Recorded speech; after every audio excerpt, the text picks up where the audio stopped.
The following actions take place in broad daylight in the luxurious imperial palace. A modest girl came into the shop to see the young sorceress and told the saleswoman that she had heard that one could get treatment there. The golden-haired sorceress, standing with her back to the visitor and busy with potions, cheerfully tells her that this is possible, but immediately warns that this service will cost her a whole 5,000 gold. She said that she agreed to that price, after which she handed the entire amount to the shop owner. The main character happily exclaimed that it was just wonderful, then thanked the client for the payment. The sorceress threw the money she had earned into the jar, where there were already many more of the same. She couldn't help but be overjoyed at hearing her favorite ringing of coins. The blonde was about to start treating the client, but suddenly a young man burst into the store, calling out to her furiously. The crown prince of Sifos, Helios, Utila, a young man with black hair and blue eyes, angrily asked the girl what she was doing here without his permission. The sorceress first sighed heavily, then told her husband that he was always so rude, and explained that she was engaged in healing. The heir, looking at the jar filled with coins, suddenly asked his wife, excitedly, if she was seriously going to earn 1,000,000,000 gold coins. She replied that she did, and the prince angrily asked why she needed it. But the lady warned that if their conversation did not bring money, then she did not need it. Smiling slyly, the main character Celia told her husband that with the power she possessed, she would earn a lot of money, and then she would easily divorce him. Due to differences in beliefs, the war in this world has been going on for a long time. The magical Grimoire Empire is fighting against the armed Sifos Empire. It would seem that the magical Grimoire Empire had the advantage, but they were severely short of finances, and as a result, they had no advantage and were forced to surrender. The victorious Sifos gave the Grimoire the following ultimatum. They must pay them 1,000,000,000 gold. The representative of the losing country said that this was impossible, and then the emperor ordered that his best sorceress be brought to them as a princess. As a result, the Grimoire authorities chose to send the main character, the Grimoire Empire's archmage, Celia, as their bride. Sifos never had its own mages, and apparently for this reason, they decided that the girl's knowledge of magic would be enough to replace this payment. The lady decided to agree to this for the sake of her country, even if she had to marry the most ruthless and cruel man, Helios Utila. 1 year has passed since then. More and more wounded men are arriving in the hospital room, and a crowd of nurses are trying to serve and heal them. Celia, having healed the wound on the guy's chest with her magic, tells him that now everything will be fine, and it will heal very quickly. But suddenly, the healer catches the gossip of 2 men behind her back, who are talking about how the emperor could have chosen her as a bride. Another gossip told a friend that there was nothing wrong with her treating them. At least she would be of some use. The protagonist understands that the king hoped to increase the military power of his country with her help, but soon after the wedding he lost interest in her. As a result, the girl was given a job to treat wounded soldiers. When the blonde thought that she needed to distract herself from her thoughts and collect herself, she noticed a guy with a bloody hand entering the room. It turned out to be her husband, who was so badly wounded and exhausted that another soldier brought him to the emergency room. The sorceress immediately rushed to his aid and anxiously asked where he got such wounds. When the doctor began to treat the patient, she suddenly remembered how someone had said that at least she was good at treating. She confessed to Helios that she could also go to the battlefield, because she could not only heal, but her strength also allowed her to fight. But the man suddenly shouted at her to stop talking about it. The girl's hands trembled from such surprise. The wounded prince frowned at his wife and said that if she appeared there, she would only be a hindrance. The sorceress was so stunned by his words that she did not find the courage to say anything other than to ask for forgiveness. The lady lowered her head and closed her eyes because she did not like to hear other people's judgments about her, where everyone considered her useless and unnecessary. Later, looking thoughtfully out the window, the heroine remembers that she has been working for the good of the country for 10 years, and no one has recognized her, not even her own husband. But then, while she was looking at the landscape outside the window, a man came up to her from behind and tapped his finger on her shoulder. It turned out to be a smiling guy with white hair, the second prince of Siphos Grid Utila. He greeted the girl and said that he had been looking for her for a long time. The young man says he would like to discuss the magic absorption experiment with her and confirm whether she will participate in it. Celia modestly admits that she is a little nervous. Magic power absorption is a technology that takes away magical power and can then be given to anyone so that they can use magic. Approaching the lady menacingly, Grid says that this is her chance to change in the eyes of the people, and they will show his brother what the great power of magic is capable of. The main character's memory flashes to a moment where Helios, with disgust on his face, says that she will only get in the way on the battlefield. The girl also remembers the words of the knights, who believed that she was of absolutely no use. Because of this oppression, she agreed. However, it turned out that Grid tried to take all of her magical power in order to usurp the throne that should have belonged to Helios. The protagonist realized that she was simply being used. Her hands began to tremble when it turned out that she could no longer use magic. Due to Grid's experiment, Celia could no longer use her powers, and her will to live faded. Her husband visited her only a month after she lost consciousness. He calmly entered the room and asked his wife how she was feeling. The sick girl said nothing more, except that she could no longer use her magical powers. The young man was silent for a while, but then said that it was his fault. The sorceress realized that Helios was not changing. His attitude towards her had never changed during these 10 years, and she continued to work in fear of him. The exhausted lady recalls that she really wanted her country to be able to pay 1 billion gold coins so that she would not have to endure it any longer. Here Celia says something that shocks her husband. She admits in a hoarse voice that it would have been better if she had never married him. While the crown prince was trying to understand what she meant, the girl's hand fell exhausted, and with it, her wedding ring fell off her finger. The heroine has plunged into darkness, but she can feel. She finds it funny that she feels so soft. She does not believe that after death it is so pleasant. Suddenly, the girl opens her eyes and sees the face of Helios right in front of her, who is looking intently into her eyes.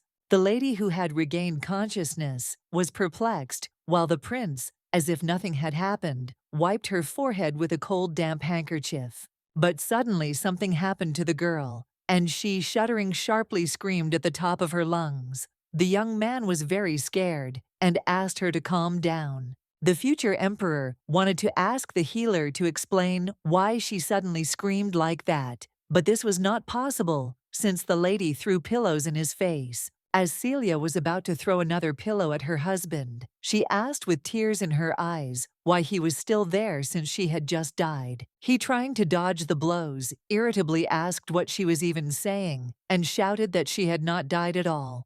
At the prince's last words, the sorceress froze in confusion, and the tears stopped flowing from her eyes. When the young lady finally came down, Helios explained to her that she had simply lost consciousness in the laboratory. The protagonist, looking at her hands in bewilderment, wonders what all this could mean. To the girl's surprise, all her magical power returned, as if she had never lost it before. The young man, meanwhile, asked if she remembered anything, then said that according to the doctor, she lost consciousness because she was tired after the ceremony. The doctor still looked as if she didn't understand anything. And then the husband reminded her that they had recently held a ceremony in honor of their first wedding anniversary. It finally dawned on Celia that she had traveled back in time to the first year of her marriage. The prince hurried to the exit and said that in that case he would return to work, complaining that because of her, he was making his subordinates wait. But his wife suddenly asked, in a frightening tone, if he wanted to say anything else, since she had already lost consciousness due to fatigue. The heir stopped, and turning to her, asked what else needed to be said, and whether she had accidentally hit her head. She angrily replied that she hadn't hurt herself, and that she simply didn't like the way he talked to her. When the guy asked what he should say, the girl with fury in her eyes replied that if he didn't know, then he should get out of her room. His Highness turned around indifferently and walked on, saying that this was exactly what he was going to do. The man casually mentioned that she would not be going to the battlefield tomorrow, and the surprised sorceress asked why. In response, the crown prince irritably said that this was an order, and she only had to remain silent and obey. The heroine is overcome with panic. She understands that she has returned back, but does not believe that she will not be able to change anything. But she knows that she does not want to live the same life as before, so she knows what to do. At that very moment, she resolutely calls out to her husband and says that she has one proposal for him. He asks what it is. The doctor, having made sure that her magic had not disappeared, asked if one of the conditions, in addition to marriage, was the payment of 1 billion gold. Helios frowned in confusion and asked what she meant by that. Celia says, this means that if the full amount is paid, her suffering will end. The lady decided that she would gain freedom herself with the help of magic and return home. She tells her husband that she will earn 1 billion gold and divorce him. The young man grabbed his head and irritably asked his wife to stop talking nonsense. But the girl said that this was not nonsense, and he would quickly understand that she was serious. He turned around and headed towards the exit again, casting an angry glance at his wife and saying that she should better understand her situation. The lady did not have time to answer him, as at that moment she was left alone in the room. The lady was terribly angry at being treated this way. She angrily asked him what right he had to look down on her. The sorceress grabbed her hair at the difficult situation she found herself in and how little time she had left. But the next moment she gathered all her strength into her hands and decided that she needed to figure out how to make a lot of money. At this time, the crown prince, who is outside the girl's door, was perplexed and furious that his wife was going to divorce him. Sitting down at the table with a pen and paper, the main character began to think about the fact that she needed to develop a plan to earn 1 billion gold. The girl knows that the potion costs about 500 gold, but it is unrealistic to earn 1 billion on potions alone. She reasons that it would be nice to find a wealthy client, and she could increase the price. Then she would be able to sell large quantities at once. The lady turned her face to the side thoughtfully, thinking that she had to think of something to sell. She didn't know what the aristocrats of Sifos wanted. The sorceress remembers that before she never went anywhere without Helios's permission, and she knows nothing about local trends, and she doesn't have any girlfriends. But then she gets an idea. She needs to take a walk around the city. The protagonist is sure that the boutique owner is aware of what is fashionable among noble ladies. Celia made up her mind that this was what she would do, and then headed to her closet. The lady opened it cheerfully, exclaiming that she needed to change into something else. But unexpectedly, instead of beautiful dresses inside, there was a pile of revealing underwear of all possible colors. The sorceress, feeling the wildest shame and disgust, closed the wardrobe doors back and leaned against them. The girl remembers that she bought these outfits only so that Helios would pay attention to her. In the past, when the heroine was still trying to win her husband's attention one night, she clung to the prince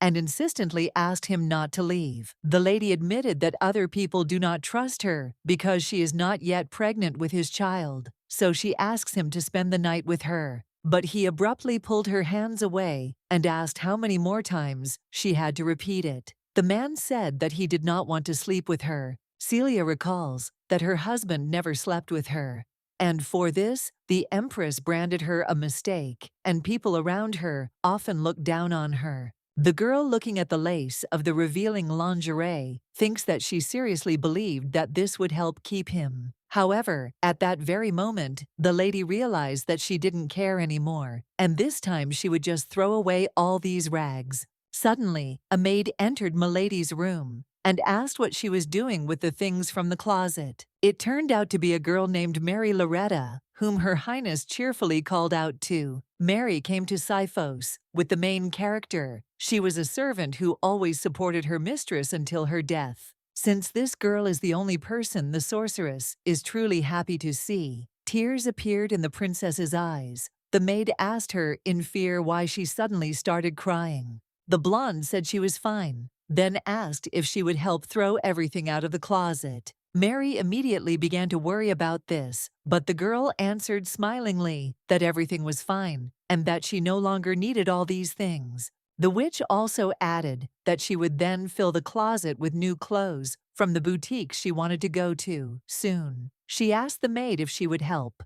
Mary smiled happily and blushed, after which she told the lady that, of course, she would help her. But suddenly the maid remembers why she came. She tells the lady that Her Majesty is waiting for her, and she wants her to come with her husband. Very soon, the protagonist and Helios came to the empress's hall, next to whom stood a certain young girl. The queen spoke of her son's recent offer to appoint him a concubine, and the decision was made to take the duke's daughter, Thelma. The woman ordered the girl to introduce herself, and she, smilingly introducing herself, told the prince and his wife that she was pleased to meet them. The heroine remembered that the day after the first anniversary, Helios suddenly decided to take a concubine. At that time, she was shocked to tears. In the past, upon hearing this news, she fell to the floor in shock and asked her mother-in-law if the problem was that she was not pregnant with an heir. But then the crown prince, paying no attention to his wife, told Thelma that he would rely on her. The new concubine, with a sly smile on her face, responded to His Highness with consent. Now just the memories of this event make Celia incredibly angry. The empress, meanwhile, told her daughter-in-law that the prince was forced to take a concubine because she could not bear him an heir, and added that she had better say thank you for this. The sorceress is no longer able to contain her rage because she is accused of this. Although Helios himself refused to sleep with her, she raised her head to the gentleman and casually called out to Thelma, who turned her gaze to her. Unexpectedly, the princess, instead of being indignant, told the concubine that she was incredibly happy that her husband now had her. The displeased empress asked the princess if she understood why Miss Rainio was there at all. Celia recalls moments that she tells the woman. She waited for His Highness every night, but he never showed up. She sums it up. In other words, it was not she who failed to fulfill her marital duty, but her beloved crown prince. Her Majesty was so stunned by her daughter-in-law's words that she could not find the words to answer her. Beads of sweat ran down her face, and her nose turned red from embarrassment. The protagonist happily said that since her husband had decided to take a concubine, she could now breathe a sigh of relief, as if a weight had been lifted from her shoulders. Helios was incredibly surprised when his wife said that he didn't have to worry about her being offended and that he could do whatever he wanted. Without waiting for an answer, the blonde turned around, waved her hand at everyone, and said that she would go because she had her own plans. Celia walked towards the exit, arguing that she didn't give a damn about the concubine and that she was still planning to divorce the prince. Thelma followed the sorceress with a look full of disgust, as if she were looking not at a person, but at a poisonous snake. A few minutes later, a luxurious carriage was already prepared for Her Highness in the palace courtyard. The main character, having changed into a beautiful, delicate turquoise dress with a hat, asked her servant Mary to quickly follow her. The maid excitedly asked the mistress if everything would be okay, since she had not asked her husband's permission. She replied that everything was fine, since they were not little children anymore. Before getting into the carriage, Celia asked the coachman to take them to the nearest boutique, and he agreed. Sitting down on a soft seat and looking out the window, the witch thinks that she is clearly putting an end to her past self, and for her, this is a great relief. It turns out that Helios had been closely watching the lady's carriage from the window all this time. He angrily ordered his knights to follow his wife and not take their eyes off her. The owner of the boutique, having placed aromatic tea on the table for Mrs. Celia, said that if she needed anything she could safely call her. The heroine thanked her, but as soon as the girl began to leave, the princess immediately called out to her, as she wanted to ask her something. The blonde says that dresses that emphasize the waist are popular lately, so she says that she will probably need a corset too. The shop owner suddenly stopped and, standing with her back to the customer, sighed heavily. But at that very moment, she showed the lady her brightest smile and said that she understood her desire and would immediately bring her fashionable and popular corsets. The sorceress thanked her shyly, but remained perplexed by what had just happened. Did it seem to her that the girl sighed or not? After some time, Celia, looking at the luxurious corsets, wonders if there are other lingerie designs in this boutique, because she is afraid that the corset will be too tight for her. The saleswoman replied that she could look at popular models that were selling well, or make a special order. The protagonist smiled and said that it was a good idea, and that she would then place an order. The lady then says she would like to buy something else, but then she notices a jar of corset cream, which she will also need to buy. However, as soon as she opened the jar, a terribly disgusting aroma immediately came from it, and the saleswoman asked if she wanted to buy it. The lady replied that she would probably refuse, thinking that this cream stunk so much that she would never buy it for anything in her life. The witch wondered if she could use magic to create something better than the smelly cream that gave her a rash. A few minutes later, the boutique owner, escorting the customers home, tells the princess that when they finish sewing, they will send the order to her palace.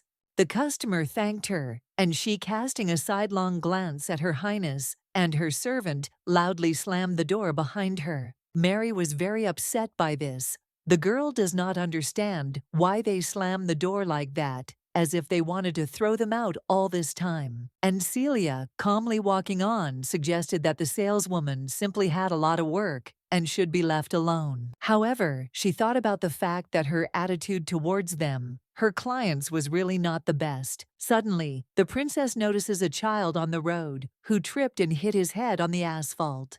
The boy, having badly injured his knees, remained sitting on the road and crying bitterly from the pain. The main character immediately ran up to him, calling him "poor thing," and the bewildered maid asked her mistress where she was running to. Running up to the victim, the girl asked him not to cry and said that everything was fine and that she would help him now. Placing her palms on the boy's wounded leg, the sorceress asked him to be patient for a little while. Immediately after this, Celia worked magic that healed the baby's wound. The child, watching this magic, said that it was very beautiful. Everything was going smoothly until the moment when the boy's angry mother ran up to him and asked the princess what she was doing. She suddenly grabbed her son by the hand and dragged him along quickly, leading him away from the healer. Stunned to the spot with confusion, Celia listens to her mother's words that she is the very crown princess that rumors are circulating about, and she should not be approached because she might be up to something. Still not understanding what is happening, the princess hears gossip from people standing on the sidelines that she used magic on the child. People think that what is usually used as a weapon she used on a child. Very dangerous, and it has no place on city streets at all. The girl bowed her head sadly. She knew that people in the city hated her, but she didn't think it was that much. Suddenly, the girl felt a chicken egg fly into her face. It broke and flowed down her hair. Meanwhile, Prince Helios and his subordinate drive through the forest at the speed of a bullet. He is worried because he does not understand why his wife went to the city, because something could happen to her, and he swore to protect her. The young man recalls the moment when he was at a wedding, standing next to his future wife, listening to a confession from a priest. The groom, looking at the bride, remembered that he had heard that she was the best magician in her country, but he did not believe that this girl could be so talented. Finally, the priest invited the prince to kiss the bride, and he lifted Celia's veil with his fingers, thinking that he had already resigned himself to everything and would do what was necessary. But when he pulled the transparent veil back, he suddenly saw in front of him an incredibly pretty blonde with innocent blue eyes. The guy froze from something unexpected. He felt as if he had been struck by lightning. Since then, Helios's feelings for the sorceress only grew. On their wedding night, when his wife asked him where he was going, her husband thought that she had broken apart from his touch alone. When 3 months had passed since the wedding, the butler informed the master that it seemed that using offensive magic was taking a lot of energy, and then the prince suggested that his wife only needed to take up healing. And when 6 months had passed since their wedding, the heir overheard a conversation between knights about how Celia was useless, and he realized that it was dangerous to let her go into the city. But to his surprise, she still resolutely went there, and even declared that she would divorce him. Helios gritted his teeth and decided that now was not the time to think about it, because the sorceress had gone to the city without a guard, and something could happen to her. He quickened his horse's pace and galloped forward, thinking that he must reach her quickly, and his astonished companion asked where he was going in such a hurry. The princess's maid ran up to her, who was covered in egg,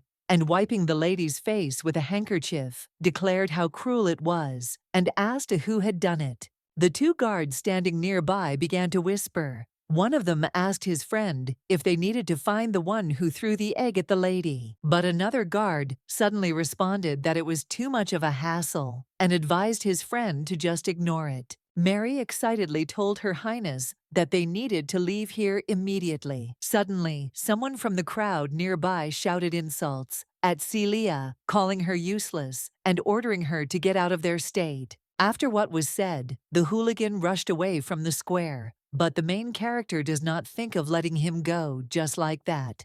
And before the impudent fellow had time to run even a couple of steps, he suddenly flew into the air, leaving all the townspeople around him in a stupor. It turned out that it was Celia who had detained him with her magic. The girl began to mutter angrily under her breath about how quickly she had found the culprit, and the 2 guards, who had previously not paid attention to the hooliganism towards the princess, shuddered when she said that for them, apparently there was no longer any hassle. The sorceress, picking up her hat from the ground, told the boys that they had essentially refused to do their job, which meant that they were no use. The princess angrily asked the guards if it would be fair if she stripped them of their knighthood right there. The 2 guards instantly shuddered and gasped in chilling fear. They quickly bowed their heads to the princess and began to apologize to her, but then a sound was heard that made Celia switch her attention. As it turned out, it was her husband, Prince Helios, who had arrived and was greeted with joyful cries by a crowd of residents. Unlike the other people who were happy to see the gentleman, the girl stood there worriedly and wondered why he had come here. The heir, glancing briefly at the hooligan lying on the ground, asked what the noise had just been. The princess's maid replied that Her Highness was simply treating a cut on the child's leg. Then Mary, pointing her finger at the same impudent fellow, told the gentleman that this man had insulted her wife by throwing an egg at her. Helios's expression immediately changed, and he asked the girl again in a serious tone. Celia meanwhile pursed her lips, thought that it was all useless because her husband didn't care what happened to her.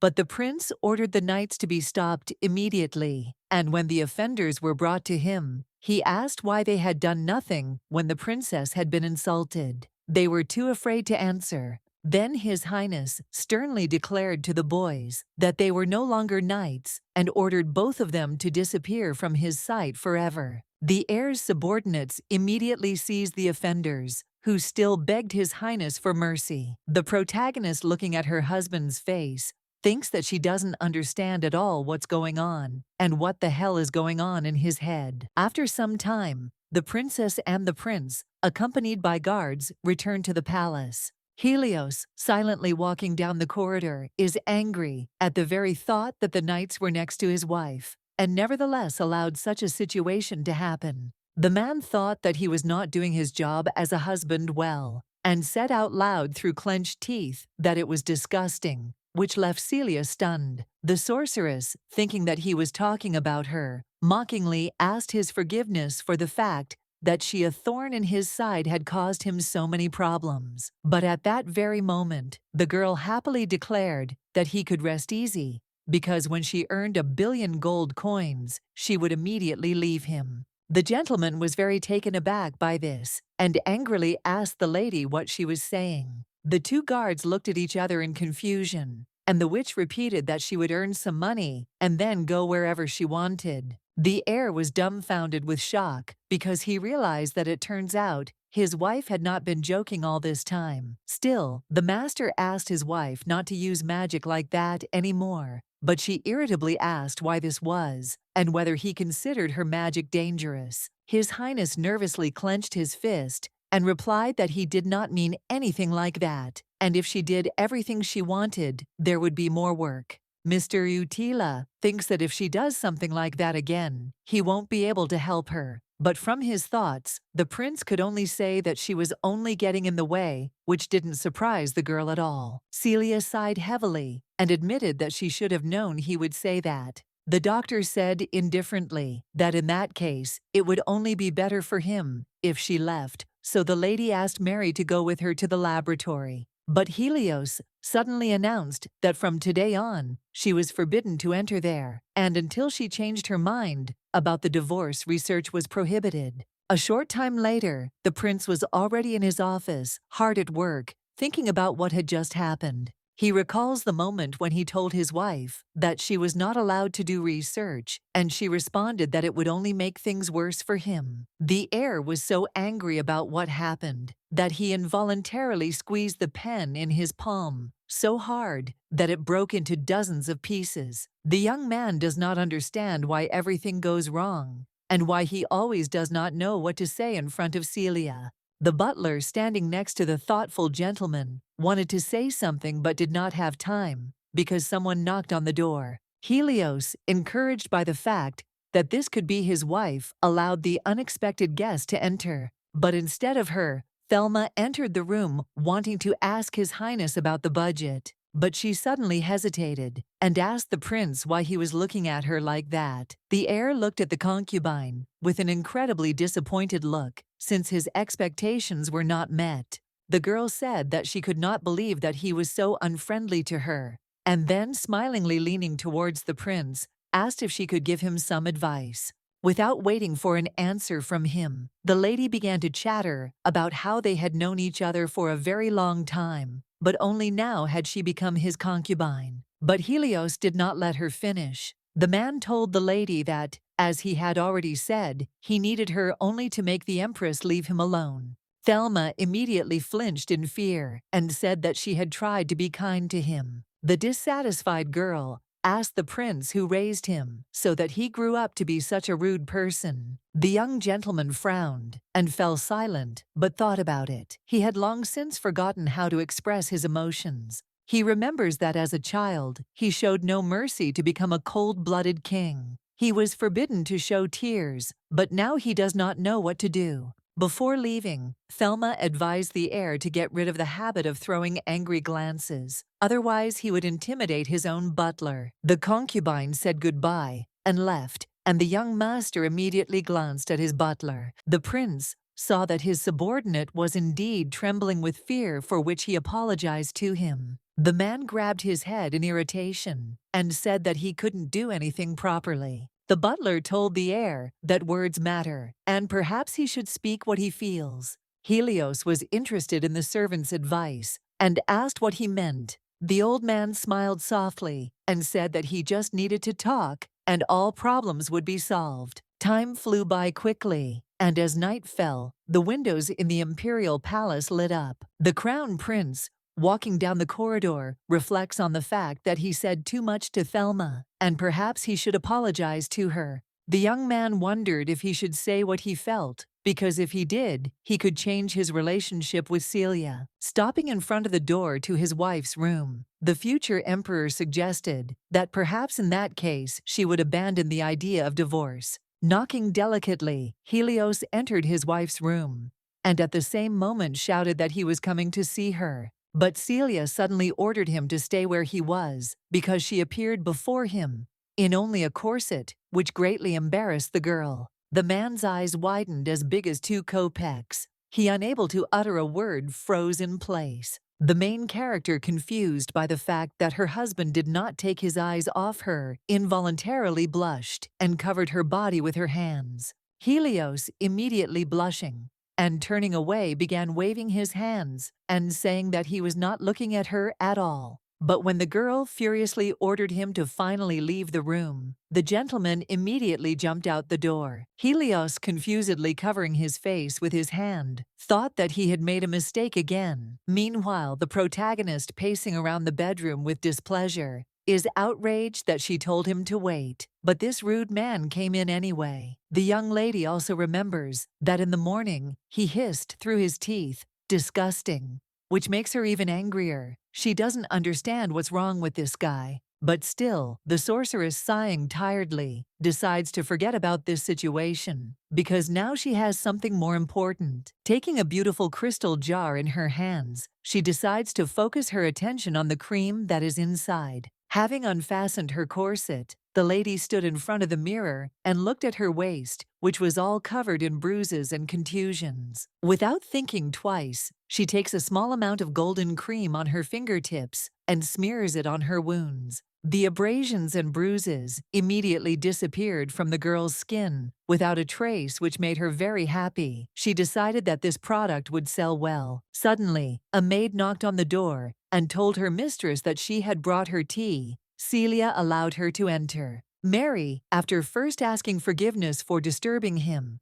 entered the bedroom, carrying with her a tray of fragrant tea. She, noticing the jars of potions and the many documents lying on the princess's desk, asked if she had continued to do research since that day. The sorceress, putting on her nightgown, replied that that was true, and she did it whenever she had a free minute. The maid smiled and said that this was very wonderful, but asked the mistress not to forget to find time to rest. Suddenly, Mary felt a pleasant aroma and told the witch that her room smelled of something pleasant. The witch was glad to hear her words. Celia told the servant that it was the scent of jasmine. That was the smell of the cream she had tried for cuts and rashes. The girl showed her waist and said that thanks to this product, there are no wounds on her skin, and her waist looks like new. Mary applauded the lady for her success and asked if she had used magic when she created this cream, as it was simply a brilliant idea. The princess, still admiring herself in the mirror, declared that she would sell this healing cream and earn money for a divorce. The servant said excitedly that earning $1 billion was very difficult, but the blonde consoled her by saying that after visiting the boutique, she realized the potential of magic. The heroine, also looking thoughtfully at the jar of cream, added that she wanted to check if she could change the opinion of the people of Sifos. The maid, pouring tea into the princess's cup, said that a lot had happened to her today, and therefore she should first of all rest. The girl looked away thoughtfully and told Mary that she was right. But suddenly the main character's eyes lit up because she had some kind of brilliant idea. The next day, the protagonist arrives at an elegant imperial greenhouse where she has a meeting arranged with an important gentleman. A smiling young man with wheat-colored hair and red earrings asked the princess if she liked the tea. He told the lady that it was a relaxing tea because he heard that she had been working a lot lately. Celia laughed and said that the drink was indeed very tasty, after which she thanked the gentleman. In the past, the heroine believed that the second prince of Sifos, Prince Grid Utila, was the only person who listened to her. The country prizes swordsmanship, which Grid was not good at, causing him to be despised by his parents, who always compared him to his brother Helios. Because no one recognized him, he stole Celia's power to become stronger than his brother. The princess thinks she doesn't understand what he felt then, but she still feels sorry for him. Here, Grid asked his interlocutor what she wanted to talk to him about. The main character remembered everything and began to rummage through her basket, telling the man that she wanted to show him something. The second prince was very surprised when the girl showed him a body cream created with the help of magic, which is very useful for girls wearing a corset. The master was amazed that Celia used magic, after which, for some reason, he showed his servant a special gesture that interested the sorceress. The subordinate brought the gentleman a small chest, and Grid smilingly told the guest that he in fact also wanted to show her something. From the box, the gentleman took out an interesting golden device that had a small stand with an attached lid. The prince admitted that although this device was still in development, she could still measure her magical power. The guy put a jar of cream into a magic meter, after which the thing immediately began to emit light. He asked if it was cool, and the main character, for some reason embarrassed,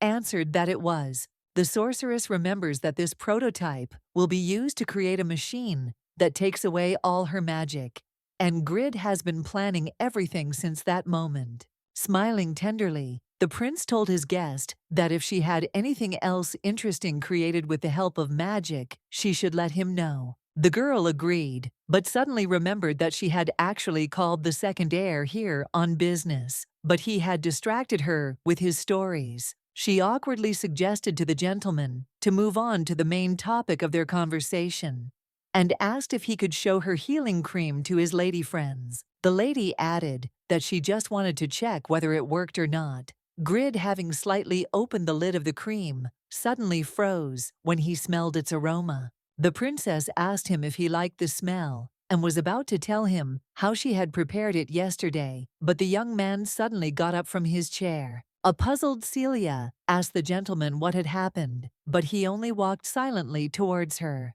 He gently stroked a strand of the girl's hair with his fingertips and came close to her face, saying that she turned out to be very cunning. Meanwhile, Prince Helios walked through the corridors of the castle, collecting bows from his subordinates. Suddenly, he lowered his head in shame and thought that he couldn't believe that he had walked in while Celia was changing. He was angry that he couldn't do anything right. Thinking that he should apologize to her, the gentleman turned to his wife's maid and asked if she was in her room. She first answered that she was now in the greenhouse, but suddenly hesitated because she remembered that the lady had a meeting with Grid today. As soon as the girl decided to continue her speech, she noticed that there was no trace left of the prince. The maid immediately panicked. Knowing that she had accidentally let the master know where his wife was, she began to think about what to do. Helios is already heading to the greenhouse, where his wife is alone with Grid.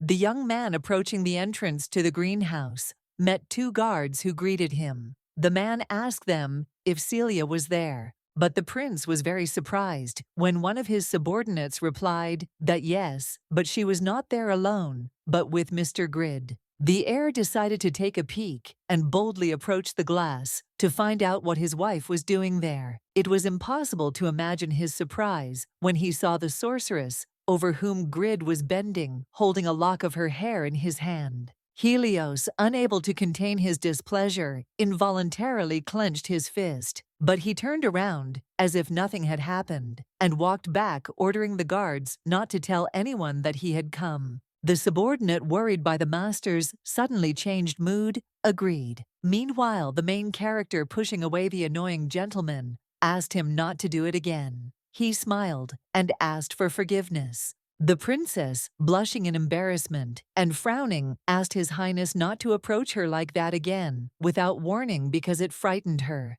Grid agreed, but admitted that in fact the aroma of jasmine, which the cream smells like, was to blame for everything. It is the same as an aphrodisiac, and he took this as an invitation. The dissatisfied girl jumped up from her chair and declared that this was not true at all. Grid laughed and said he was just kidding, but still thought she should tone down the scent a little so men wouldn't get the wrong idea. Milady put her elbows on the table, offended, but agreed with the man's opinion. The girl, thinking that the prince is up to his old tricks again, decides to collect her thoughts and invites her interlocutor to return to business. Celia asks Grid to give her cream to all his close girls because she wants them to try it. The prince, with the same bright smile, asked why she chose him and not someone else. The sorceress replied that she wanted to start a business using magic so that people would understand that it was safe. So she turned to someone who understood this. His Highness narrowed his eyes suspiciously when the girl asked him if he really knew many girls. The protagonist warned that he, of course, did not need to pay for this cream, because first, he needed to interest people. The lady also remembered what she forgot to say. This cream heals skin damage. Grid flinched slightly when Celia asked if he was aware that Duke Lauren's daughter suffered from a skin condition. The Duke of Lauren's family is one of the 3 richest families in Sifos. They sponsored Grid's research, but it was of little use The heroine remembers that the Duke adores his daughter, and if there is an opportunity to cure her illness, Grid can take advantage of it. The girl asked the prince to give her the cream first. The second heir smiled and looked down, telling the lady that he understood what she had in mind. The man said that he would agree if she asked, which made the sorceress very happy. The sorceress thanked her friend.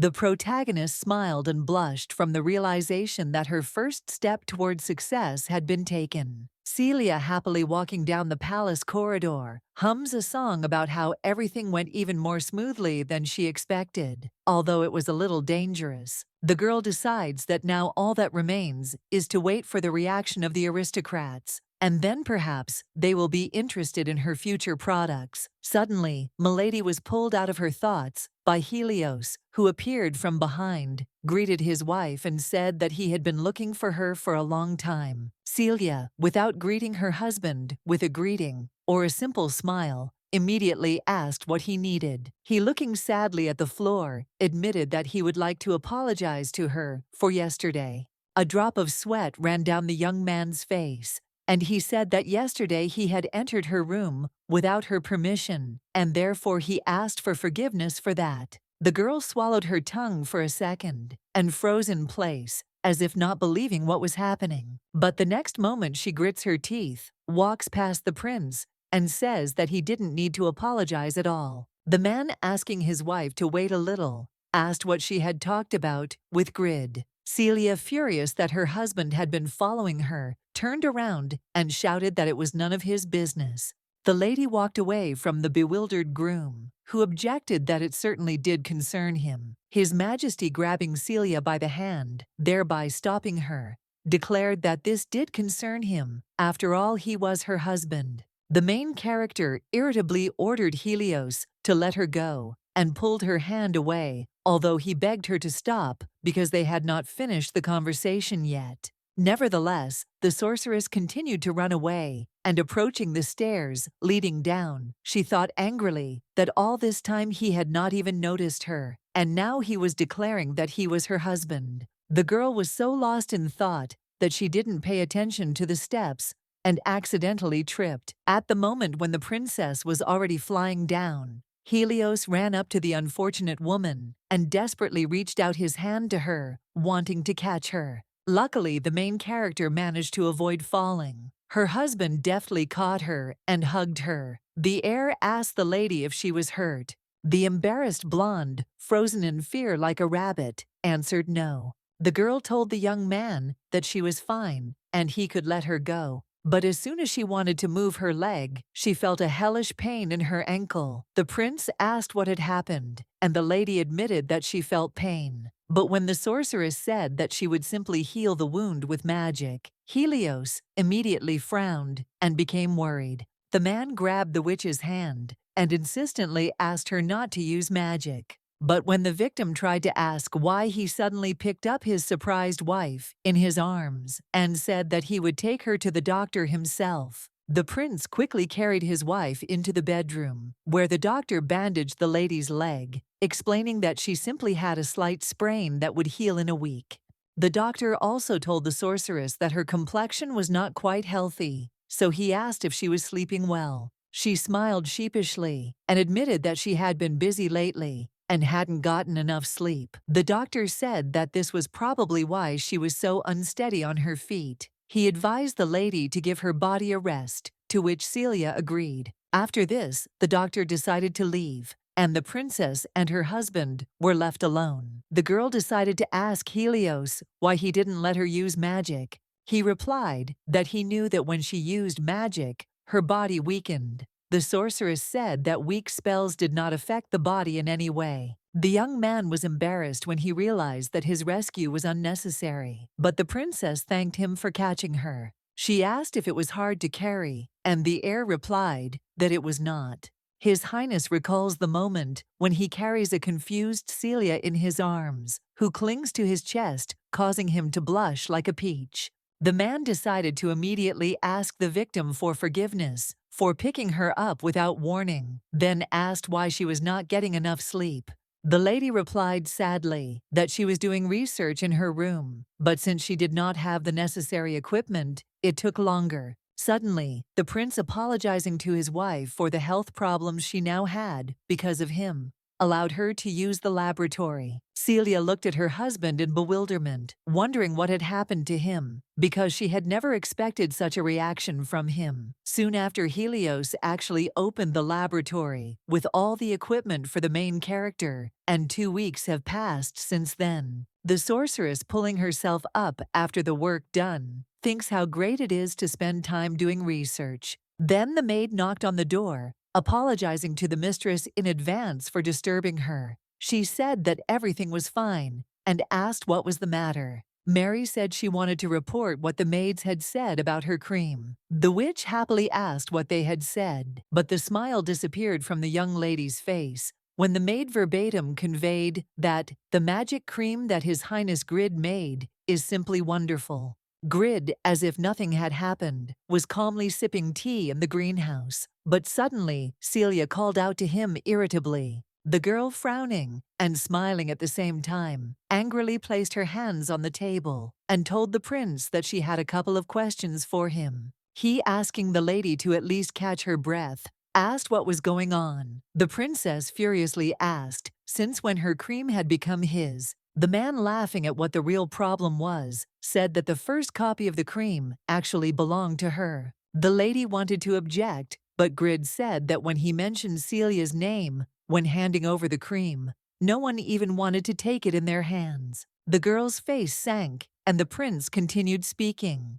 He had no other choice, because in their kingdom, they hate magic, and the heroine is a sorceress. The man admitted that he thought she understood this. He, confessing to the heiress that he was very sorry, said that here she was disgusted. Evening has come, and Celia, sadly leaning over her table with laboratory supplies, remembers Grid's words that she is disgusting to everyone. Touching the jar of cream, the lady thought that she, of course, understood that she was from a hostile country, and for the local inhabitants, magic was a very powerful weapon. But the war was already over. The young lady decided that she would definitely get out of this country someday, but for now she is the crown princess of Sifos. Helios is in his office, thinking about how he closed the lab because he hoped his wife would consider divorce, but he opened it anyway. He did it because her health is paramount. The man understands that a week has passed since the lab closed, and she has not slept enough all this time. Suddenly, Celia knocked on the prince's door, introduced herself, and asked if she could come in. He allowed her to. His Highness asked the lady in a puzzled voice if she really wanted to take part in the ball, and she replied that she did. The princess realizes that if she wants people to realize the benefits of magic, then showing it to everyone at the ball is the easiest way. The lady reminds her husband that it has been a year since she got married, and she wants to express her gratitude to everyone who accepted her with the help of magic. The man found this idea dubious, but the main character boldly asked him if she could attend the ball. But the prince immediately replied that he did not. The girl sadly bowed her head and thought that she knew he would say that, but she was not going to give up. She, without showing her husband a drop of her sadness, asked if she could find out the reason for his refusal. Helios told Milady that if she used magic in a place where there were many who hated her, something bad might happen again. Celia replied that if he allowed her to use it, she could resolve this misunderstanding and people would stop being afraid. The heir says that if she wants people to accept magic, then they need to be accustomed gradually, and the number of potion orders should be increased. The wife said that this was not the issue now. If nothing was done, she was at a disadvantage, and there was a threat of rebellion. This could threaten the survival of the entire nation. Over time, the country's population stopped supporting Helios, and if this happens in this life, the situation will affect the protagonist's future business. Beads of sweat ran down the prince's face. He clenched his jaw nervously and said that this was all very serious. But Celia suddenly asked the man sternly if he knew that she was called a useless princess. The young lady thought that her feelings were a trifle for her husband. But she believes that you can't let everyone say whatever they want about your wife, so she openly tells the prince that it irritates her. The lady adds that this ball is very important to her. It will give her a place in Sisyphus's society. She asks the prince to consider her request. The heir thought that for the sake of his wife, he limited her in using magic, but in the end, he only harmed her even more, and her desire is not surprising. Suddenly, the young gentleman says that he will go to meet her, which leaves the princess in a stupor. The man said that she could use magic at the ball, after which a bright smile appeared on Celia's face, and her cheeks turned red. The main character enthusiastically handed her husband several papers and asked him to look at the plans she had prepared. Helios, looking at the notes, thinks that he hopes that everything will go smoothly, and he doesn't want Celia to be called useless. Two young girls and Mrs. Thelma were chatting in a spacious flower greenhouse in the middle of a bright, warm day. One of the ladies asked the concubine if she would dance with the prince at the ball that would be held the following week, and she replied that she doubted it. One of the young ladies said that this couldn't be true because she looked better with him than Celia, but Thelma calmly replied that it was rude to say that.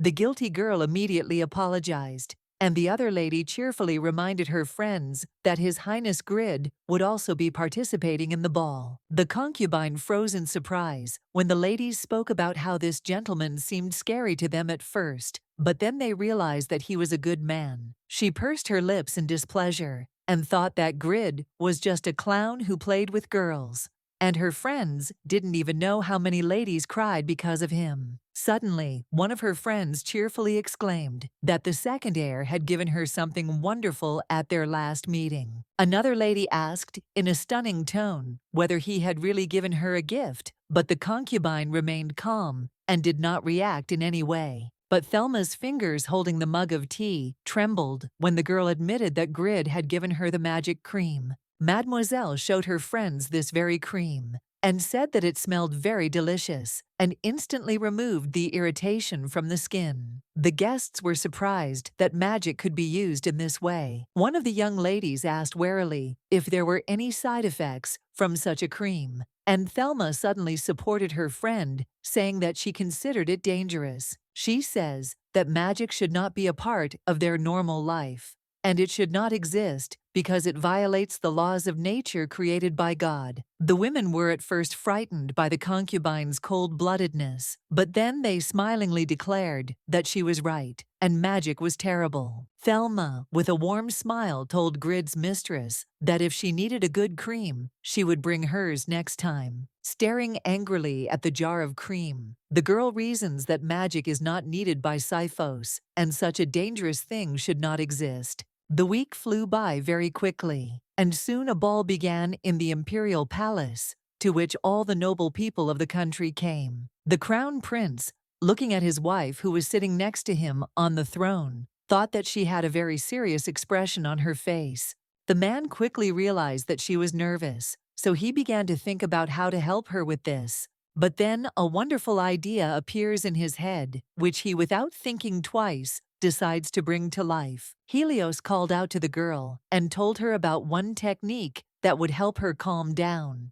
He advised her to draw a circle on her hand with her finger and sit on it, imagining that this was her anxiety. The princess looked at the young man in surprise, and His Highness added that his butler had taught him this technique. He continued to twirl the imaginary excitement in his hand and advised his wife to try doing this because it could help her. Suddenly, Celia, laughing loudly, replied that she would definitely try, after which she thanked the heir. The girl began to eat imaginary excitement, and the prince, looking at this, thought that she would cope, and so that she would not worry, he would always be there. Two men looking at the princess, sitting next to the prince, are surprised that she was also at the ball. The guest told his friend that he had heard that Celia was a very reserved person. But suddenly the gentleman fell silent because he saw snow falling in the middle of the hall. The other visitors to the ball were very surprised when they saw beautiful snowflakes falling from above, and they thought that it was some kind of special performance.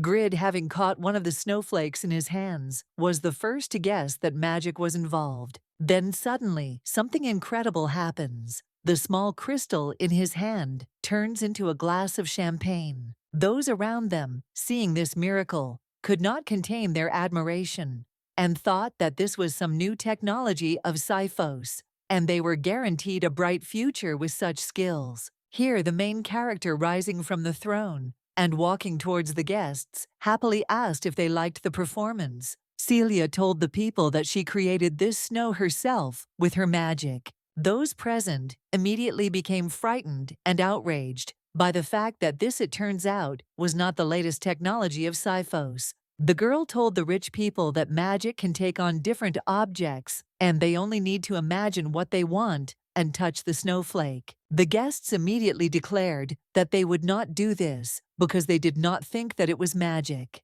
The princess, listening to the people's discontent, became embarrassed and realized that it would not be possible to accustom them to magic so quickly, although she thought it would be easier. But then Grid, the snowflake in whose hand suddenly turned into a beautiful rose, declared that he was seeing such magic for the first time, and it was simply wonderful. He lovingly brought the red bud to his lips and said that magic could be so charming. One girl, hearing the gentleman's words, decided that since he himself thought so, then maybe she should try, after which she touched the snowflake. As soon as she did this, the tiny ice in a split second turned into the cute toy she had imagined in her mind, and the lady exclaimed in delight. Everyone present at the ball began to experiment with magic, and each snowflake produced its own unique item, which amused them greatly. Celia, looking away in embarrassment, thought that Grid's words had immediately changed the atmosphere, which surprised her very much. Suddenly, a young man approaches the lady and calls out to her. She looks at him in bewilderment. Mr. Grid appeared in front of the lady, smiling sweetly and handing her a red rose. After giving the princess the gift, kneeling before her and touching his forehead to her palm, the man confessed to Celia that he was touched by her magic and that it was a great honor for him to see her today. The main character was speechless for a second, from shock, but still answered that she should have thanked him. Suddenly, Helios intervenes in the conversation of the young people. He grabbed his wife by the wrist, while Grid held her hand. The irritated prince asked his brother how long he intended to keep his wife like this. He immediately laughed and asked for forgiveness, but said that it was not nice to be jealous of your brother. The prince became even more angry and asked his friend to watch his words, otherwise he might accidentally bite his tongue. Grid finally decided to leave the heir alone, and rising to his feet, told his brother with a smile that he understood everything. The man, coquettishly waving goodbye to the prince, said that they would see each other again. As Helios sat back down on the throne, the protagonist looked at him and thought that these brothers really did have a bad relationship.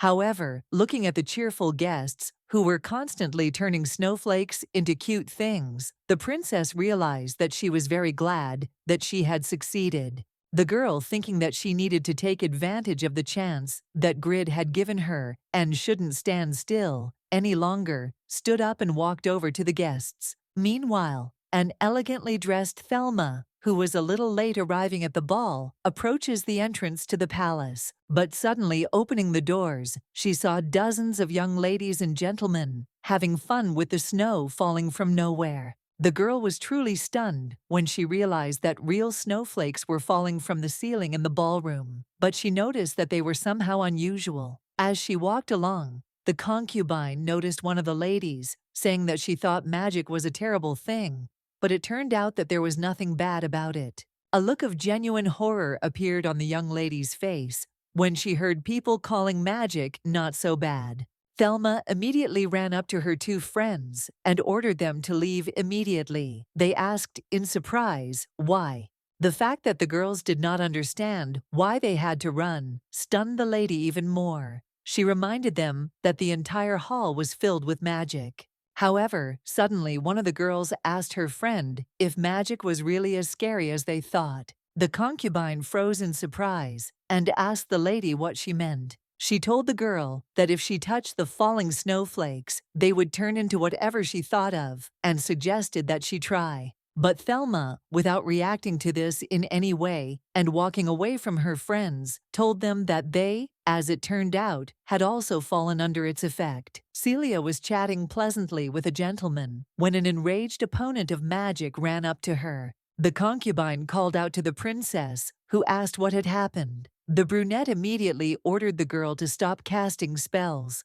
Thelma angrily told the heroine that she was putting everyone at the ball in danger, and she couldn't just watch and remain silent. The girl says that magic dissolves in the air, gets into the body, and can cause disorders. She accuses the witch of poisoning everyone. Confused, Celia asked the lady to stop making baseless accusations and stated that magic was safe and did not disappear into thin air. However, the concubine furiously ordered her mistress to stop lying because everyone already guessed that she was hiding the truth in order to protect herself. The protagonist continued to look at the girl in bewilderment, not understanding what she was even talking about. Suddenly, the prince ran up to the ladies and excitedly asked what was going on. But the sorceress showed him her palm, asking him to wait. She calmly tells Thelma that when she created the potion, their scientists checked them all to make sure they were not dangerous. The princess added that the inspection was led personally by His Highness Grid,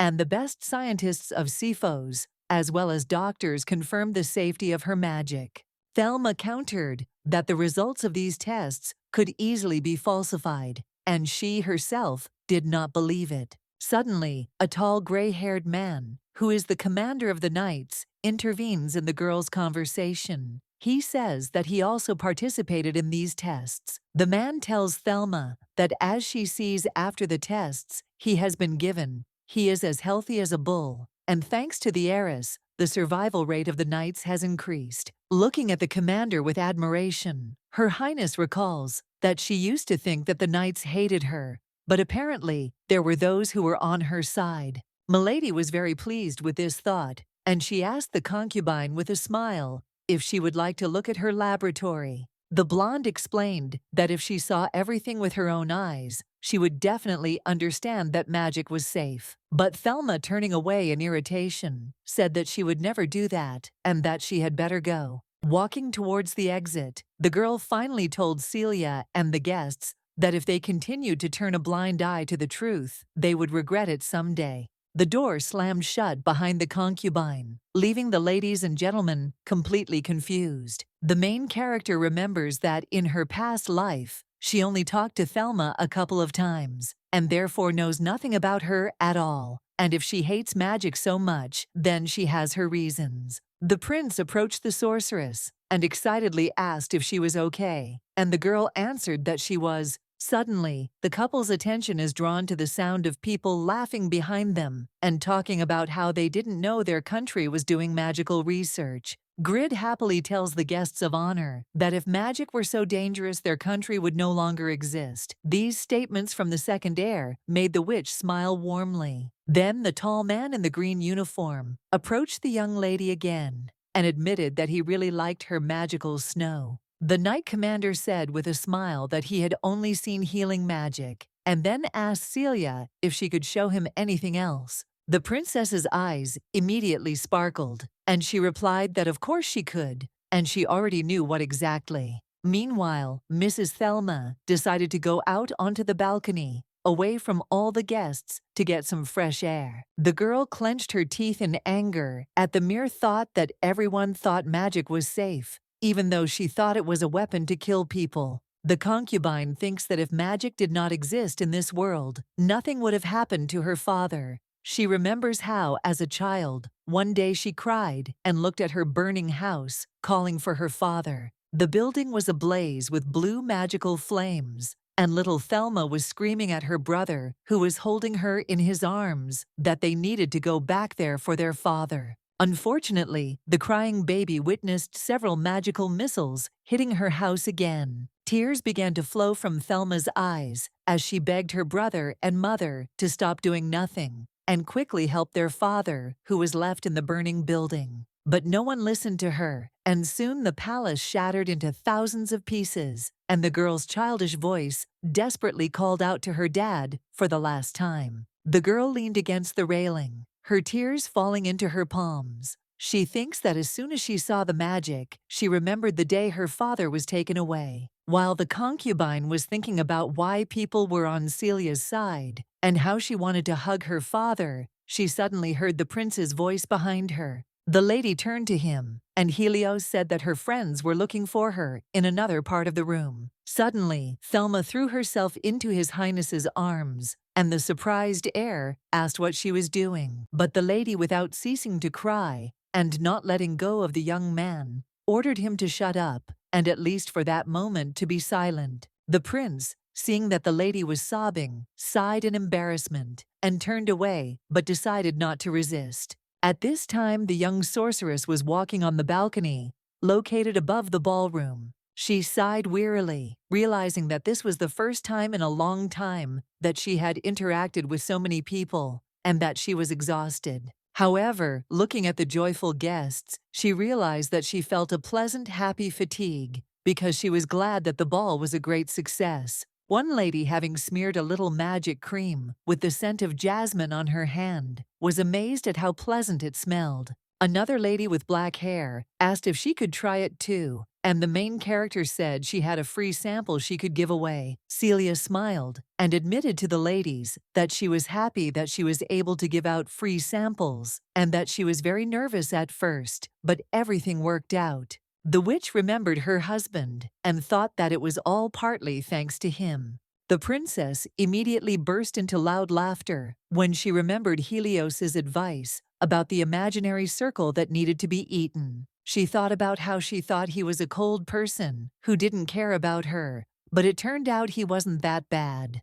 The lady briefly wondered if it was possible that everything would work out with him in this life, but she immediately decided that this was just stupidity, thinking that she needed to get some fresh air. Otherwise, she wouldn't have the strength to return to the guests. She opened the door to the balcony. But suddenly, before her eyes, she sees her husband, who is no less surprised by her appearance, and who is in Thelma's arms. Embarrassed, Prince Helios turned around and looked at his wife, who had suddenly appeared. The man tried to say something to the girl with a trembling voice, but he couldn't explain anything, and Celia continued to look at him in bewilderment. The young heir wanted to hint to Thelma that she should finally let him go, but she only squeezed him even tighter in her arms. The main character calmly turned around and walked towards the exit, apologizing to the prince for disturbing him, but the young man asked her not to leave. The girl smiled sweetly at the guys and said that many people could come onto this balcony and advised the couple to change their hugging spot.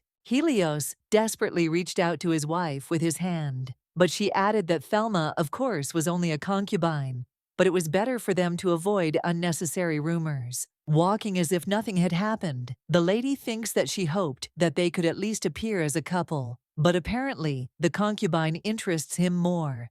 She decides to continue her plan with the divorce. Meanwhile, the heir sharply and irritably pushed the annoying milady away from himself. The man hurried to the exit, but a saddened Thelma asked him if he would take Celia's side since he shouldn't be running after her. He was silent for a short time, but then replied that he did not want his wife to misunderstand him. The concubine sighed and then asked if he was going to trust some magician, because this witch was the same as a murderer. Helios clenched his fist angrily and told the girl that he knew about her sad past. However, the young gentleman reminds the lady that both Siphos and Grimoire suffered in the war, and the people of both countries have suffered enough. His Highness frowned menacingly and looked closely at his hand, declaring that if the princess was a murderer, then so was he. The man added that to prevent war from happening again, countries must cooperate, but Thelma asked what he would do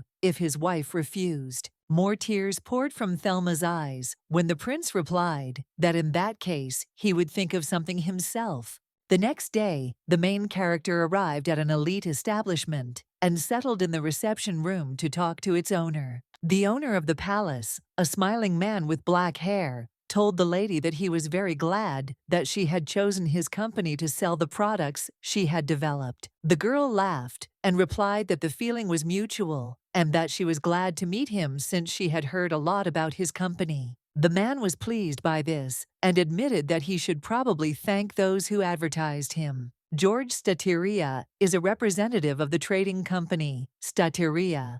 The company was engaged in the import of foreign goods, but went bankrupt after 5 years. Before that, it was popular among the locals. Even after the business went into decline, some aristocrats tried to help the company's workers. Celia reasons that if she can get a contract with the company, she will be able to benefit greatly from it, so she is obliged to try. The protagonist got down to business and offered the director to listen to information about her products. The princess began to talk about her products, and the man thought about the fact that she was explaining very well, and it was obvious that she had spent time preparing. Looking at the girl, he understands that most of her goods meet the needs of aristocrats, but there is one nuance. She worked magic. The director, thinking that if he didn't mind, it was worth a try, said that he agreed with her proposal and would buy 1 batch from her to begin with. But the sorceress suddenly sternly declared that he would buy from her not 1 but 1,000 lots at once, that is 100,000 pieces of goods. The confused head of the company asked why so many and whether she would even be able to prepare that much. Milady calmly replied that she couldn't do that much on her own, so she planned to order it from the mages at Grimoire. The man looked at the heroine in surprise and asked if she really wanted to do this. She laughed cheerfully and replied that everything was exactly like that, and together with other wizards, she would be able to produce 100,000 units of goods. The lady explained that in this way his business and relationship with Grimoire would develop, and their contract would be beneficial to both of them. The director calmly asked the young lady why she chose his company. The lady replied that it was all because even the imperial family itself trusted his company, so her choice was quite obvious. Celia added that in order to achieve her future goals, she sincerely hopes that they will collaborate. The man recalls a time when he was reading a newspaper and noticed something unusual about it. He sees an advert that the crown princess's new invention has attracted public attention. The advert shows a photograph of Celia. Now the director understands that in order to protect his company, he must bet everything on this girl. The gentleman tells the lady with a smile that he is ready to buy 1,000 lots from her. That evening, the main character spent time at her desk, where she usually conducted magical experiments. Holding a letter in her hands, she thinks that she should tell Helios about her meeting today, just in case. However, the princess immediately remembers the moment when she caught him in the arms of his concubine. Then the lady decided that it would be better if she did not tell him everything, and it would be better for her to be polite, because he was probably not interested. Then the young lady decides to read the letter from her father, in which he responded to her business proposal. But suddenly Celia is shocked. Her father writes that he discussed the issue of producing her goods, but it will not be possible to gather so many magicians, so he asks for forgiveness for not being able to fulfill her request. The girl cannot believe what is happening. It turns out that she made a promise to the company in vain that she would stock up on a whole 100,000 units of goods. After some time, Prince Helios is shocked when his wife tells him that she will return to Grimoire. He asked if it was true, and she replied that it was because she wanted to go home for a short while, so she asked him for permission to do so for a week. At this moment, the man thinks that since his wife suddenly decided to return, she actually doesn't love him anymore and will leave forever. The butler, noticing the gentleman's confusion, wanted to say something, but he suddenly spoke to the lady. The young man, with frightening coolness, answered Celia that he gave her his permission and would go to Grimoire with her. The butler and the princess were stunned by Helios's decision. His Highness reasons that he must do everything to stop the girl before she seriously wants to return to her parents' house. Some time passed, and the carriage of Prince and Princess Sipho's had already left for the neighboring country. The main character, looking at her husband, who also went with her, thinks that she will of course be under surveillance. However, the girl admits to herself that she did not think that he would personally go with her, and she is a little awkward, so she does not even know what to talk about with him. Suddenly, the moving carriage shook so much that the passenger herself shuddered. causing her surprised eyes to widen. The lady became embarrassed and covered her lips, thinking about what a bumpy road they were driving on. Here the young gentleman spoke to the protagonist. He admitted that he was very sorry for what happened then at the ball. Celia tilted her head to the side in confusion, and the man said he meant the incident with Thelma. When Milady understood what he was talking about, she immediately remembered that moment and those hugs. But she herself believes that there is nothing to apologize for. There was no emotion on the lady's face, be it jealousy or disappointment, and she simply thought that she didn't care about it. Helios told his wife that during the war with Grimoire, Thelma lost her father, which is why she hates magic. The heroine was extremely stunned by this fact. Now she understood why she had not been able to instill a love for magic so easily. Then the prince spoke about the incident with the hug, and explained that because Thelma felt sad when she remembered the past, this happened. Celia lowered her indifferent gaze and replied that she didn't really care, because this girl was just a concubine, and there was nothing wrong with that. But then suddenly, the wheel of the calmly moving carriage hits another stone, causing it to shudder sharply. The girl even covered her mouth in surprise and thought that if this continued, she would definitely throw up. The lady began to sweat heavily and turned away from the prince because she felt ill. He, noticing the state of his wife, excitedly asked what had happened. The girl had already taken out her handkerchief, but suddenly froze because Helios sat down next to her and, gently touching her hair, asked if she was okay. The man said that her face was too pale, and the slightly embarrassed heroine replied that she was fine. Then the young heir told Milady that if she looked out the window, she would not feel so sick.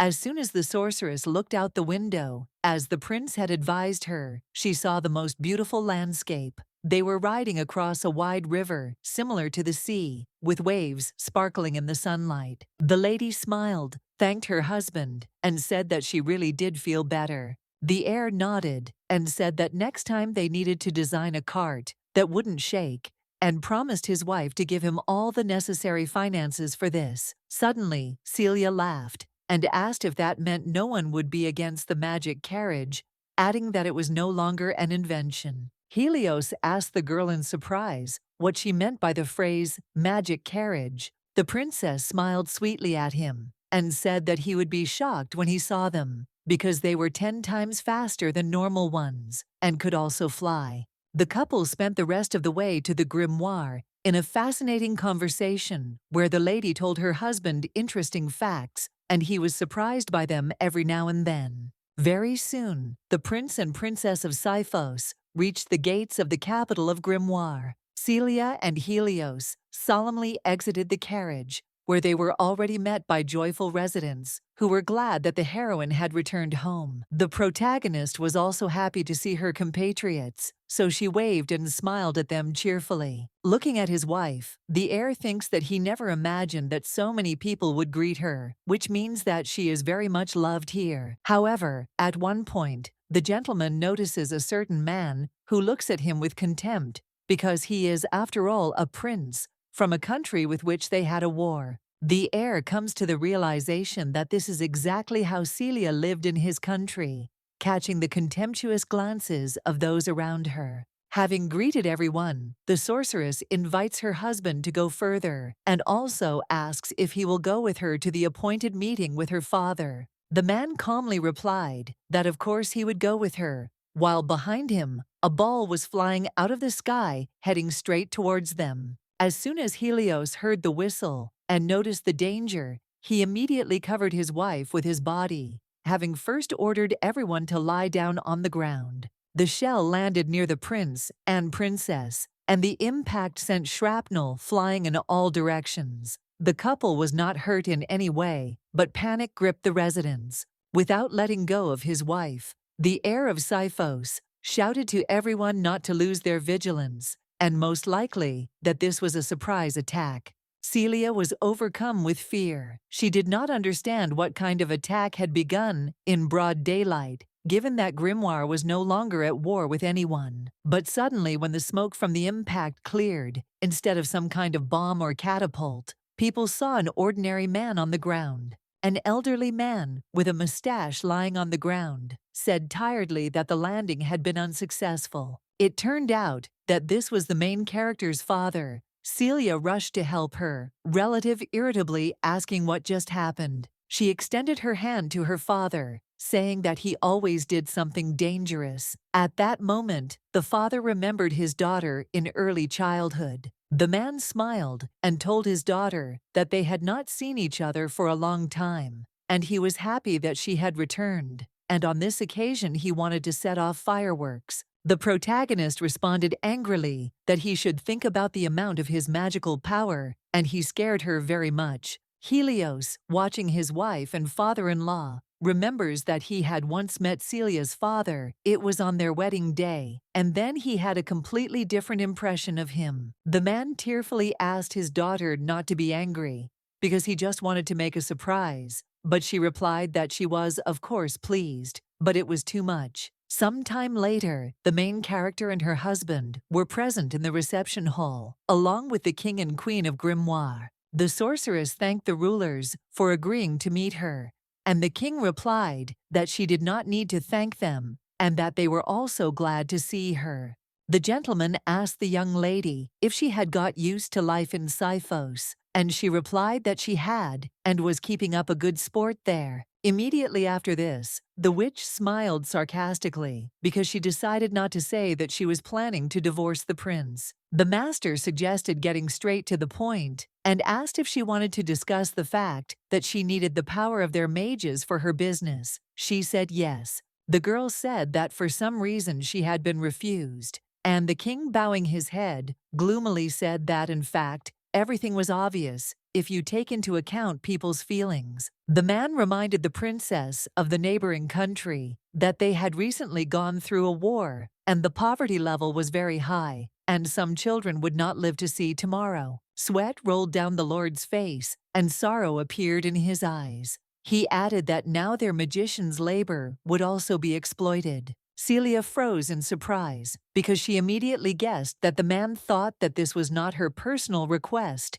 but Sifos's demand. The king said that this was too outrageous, but the heroine asked him to wait and warned that this was not the demand of another country, but her personal one. His Majesty raised his surprised gaze to the girl and asked if this was true. The lady said that it was so, and she had no intention of exploiting the labor of others. The king did not answer the sorceress, but only bowed his head helplessly. The protagonist understands that he is worried and does not want people to suffer anymore, so she is afraid to start something new. However, Celia firmly asked His Highness to raise his head and look at her, which he did. She says she understands his desire to listen to his people, but if things continue this way, their country will only decline. Madame also explained to the king that if they could create a business where magicians could work, then people's income would increase, and the problem of poverty would be solved. The country would be able to return to the old days.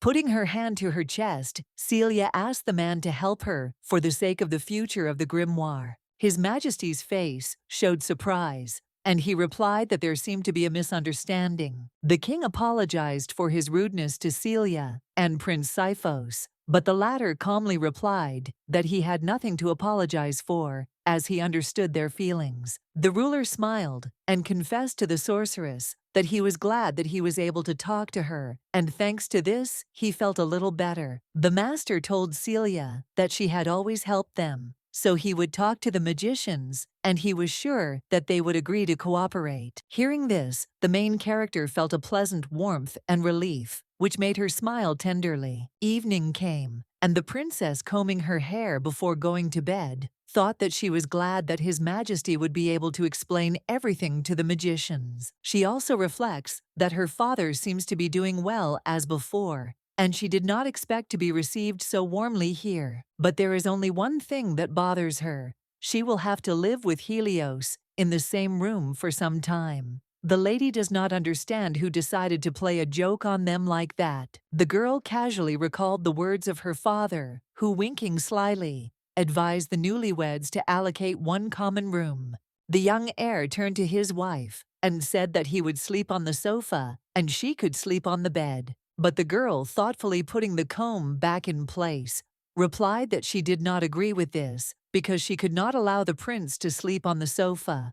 It did not look very good. Milady, climbing onto the bed, added that she was not against them sleeping together in the same bed. The man was a little shy, so he answered his wife with a simple, "I understand." Celia and Helios lay down together on the same bed, but with their backs to each other. But no matter how hard the girl tries, she cannot close her eyes. She is haunted by the thought that this is in fact the first time they are sleeping together. As it turned out, the prince also could not fall asleep, as he was troubled by the same thought. Embarrassed that this was the first night they would sleep in the same bed, the sorceress and the heir blushed and fell silent. Celia closed her eyes and mentally ordered herself not to pay attention to it and to fall asleep quickly. But then her husband quietly called out to her. The young man asked his wife if she would start selling her magic cream if everything went well. She, without thinking to turn to her interlocutor,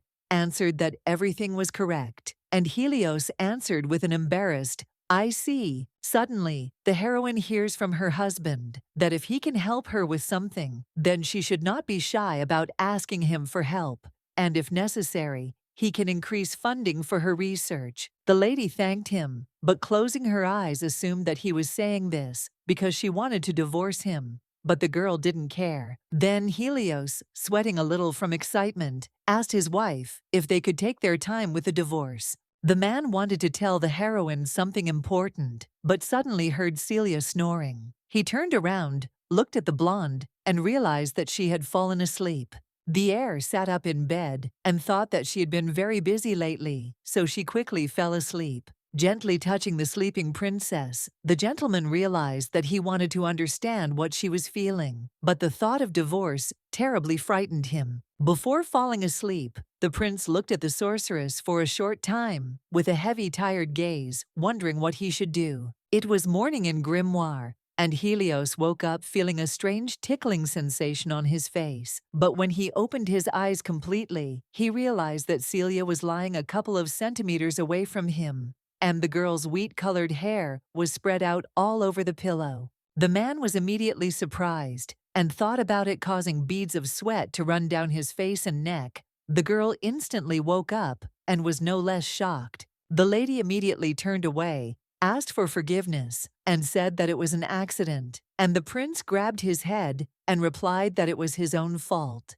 The main character's cheeks turned red, and she wondered what she was doing. Now she thinks that her husband will definitely hate her because of this. However, Celia, remembering the expression on the prince's face when she first woke up, thought that he did not look as if he objected. Some time later, the sorceress was present at an important meeting where one of the magicians wanted to ask her for forgiveness again, but on their behalf. The princess replied smilingly that they did not need to apologize and that she understood their feelings perfectly well. The magicians were very touched by this and thanked the girl. They promised that they would do their best to help her with the orders. Celia smiled and thanked her colleagues for their responsiveness and cooperation. The silent Helios is watching the meeting, and when the organizer suggested getting down to business, suddenly another magician entered the room who was in a hurry to get to the conference and apologized for being late.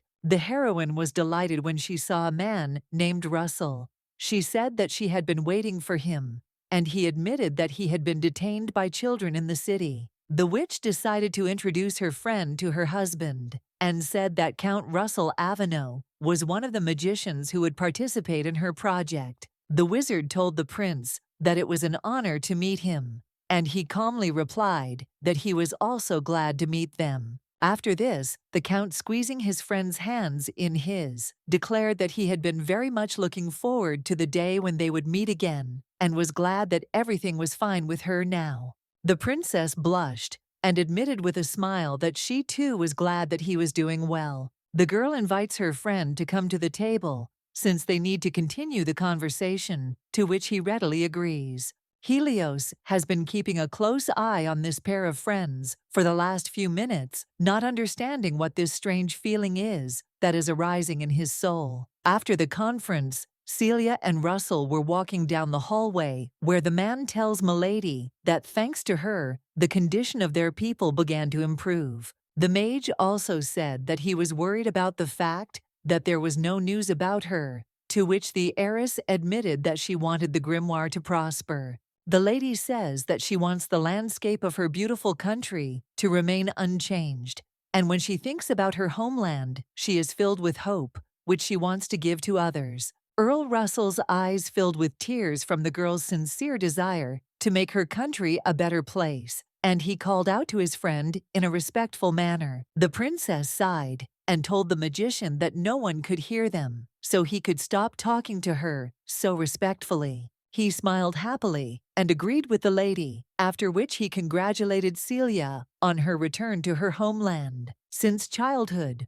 Russell was the one who always took Celia's side, and in her past life, she was unable to meet him after the wedding. A crystal tear rolled down Her Highness's face at the thought that she thought she would never see him again. The wizard, noticing that the lady had started crying excitedly, asked what had happened, but she smiled and said that she was fine and was simply overcome with nostalgia. Suddenly, the count grabbed his friend by the waist from behind and pressed her to himself, gently touching her eyelashes, saying that he was very worried about her. The girl smiled and told her friend that he was always so worried about her, but she convinced him that everything would be fine with her and that she would cope. Suddenly, Helios appeared next to the hugging friends, called out to his wife, and said that he had been looking for her for a long time. The prince, placing his hand on his wife's shoulder, confessed to the wizard that he wanted to personally thank him for agreeing to help his wife, and he would continue to hope for his cooperation.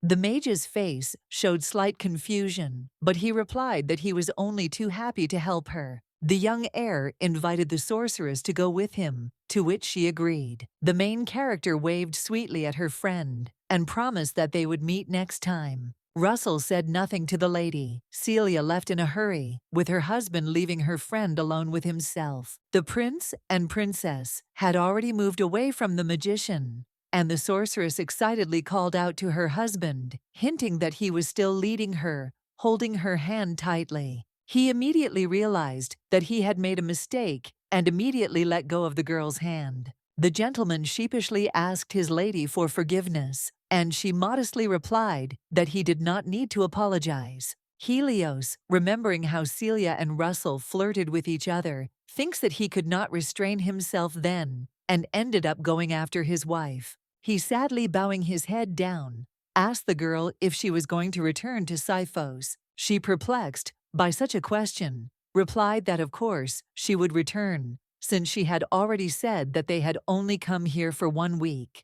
The man was surprised by her words, but did not show it. He immediately reminded his wife that when they divorced, she would not return to Sifos. The main character thought about the fact that before her original goal was indeed divorce, but now the desire to save her homeland is stronger. The lady looked away in embarrassment and told the prince that she had not yet given up on the idea of a divorce, but that the last days she had spent with him did not seem so disgusting to her. His Highness's eyes widened when he heard these words from his wife, but he did not show any particular sign of it. The man confessed to the lady that he and she had been having a lot of fun the last few days, then apologized for everything she said, that at least she had begun to be heard a little. It turns out that while the couple were chatting sweetly, Russell, lurking around the corner, was watching them the whole time. He smiled sarcastically when he heard about the divorce. Very quickly, night fell in Grimoire, and thousands of bright stars appeared in the clear blue sky. Prince Helios was just walking along the corridor, minding his own business, but suddenly Russell came up behind him and called out to him. The count, with a strange smile on his face, asked the gentleman if it was true that this night was wonderful. The heir asked the unexpected guest what he wanted to tell him, and he replied that he simply wanted to talk to him alone. The wizard asked if he could spare some of his time, to which he only stared at him in surprise and remained silent. Finally, the prince agreed and asked what he wanted to talk about. The count, smiling venomously, replied that he would like to discuss his divorce from Celia. Helios was so surprised by this that he trembled slightly. He frowned in bewilderment, wanting to ask the sorcerer how he had even found out about this. Russell, with the same smile slowly approaching, His Highness began to talk about how since childhood, Celia had trusted only him. The wizard approached the young gentleman and added mockingly that, for example, he knew that he was not communicating well with her. Helios began to reason that if you think about it, he really had been a so-so husband and an irresponsible person all this time. But now the man admits that he really wants them to be together. The heir remembered the moment when Celia told him that the last days spent with him did not seem so disgusting to her. The young man said something to Russell that impressed him. Their relationship had been getting better lately. The Count sighed mockingly and replied that the whole point was that Celia was simply very cautious. He added that in Sifos, she had nothing but enemies around her, and she could not remain alone in such a country where she had not a single friend. Helios wanted to object, but the sorcerer interrupted him and told the prince that if he had not even noticed this, then he was not destined to make her happy. Russell managed to touch that very string of His Highness, from which he shuddered, and his gaze faded. The prince modestly told the Count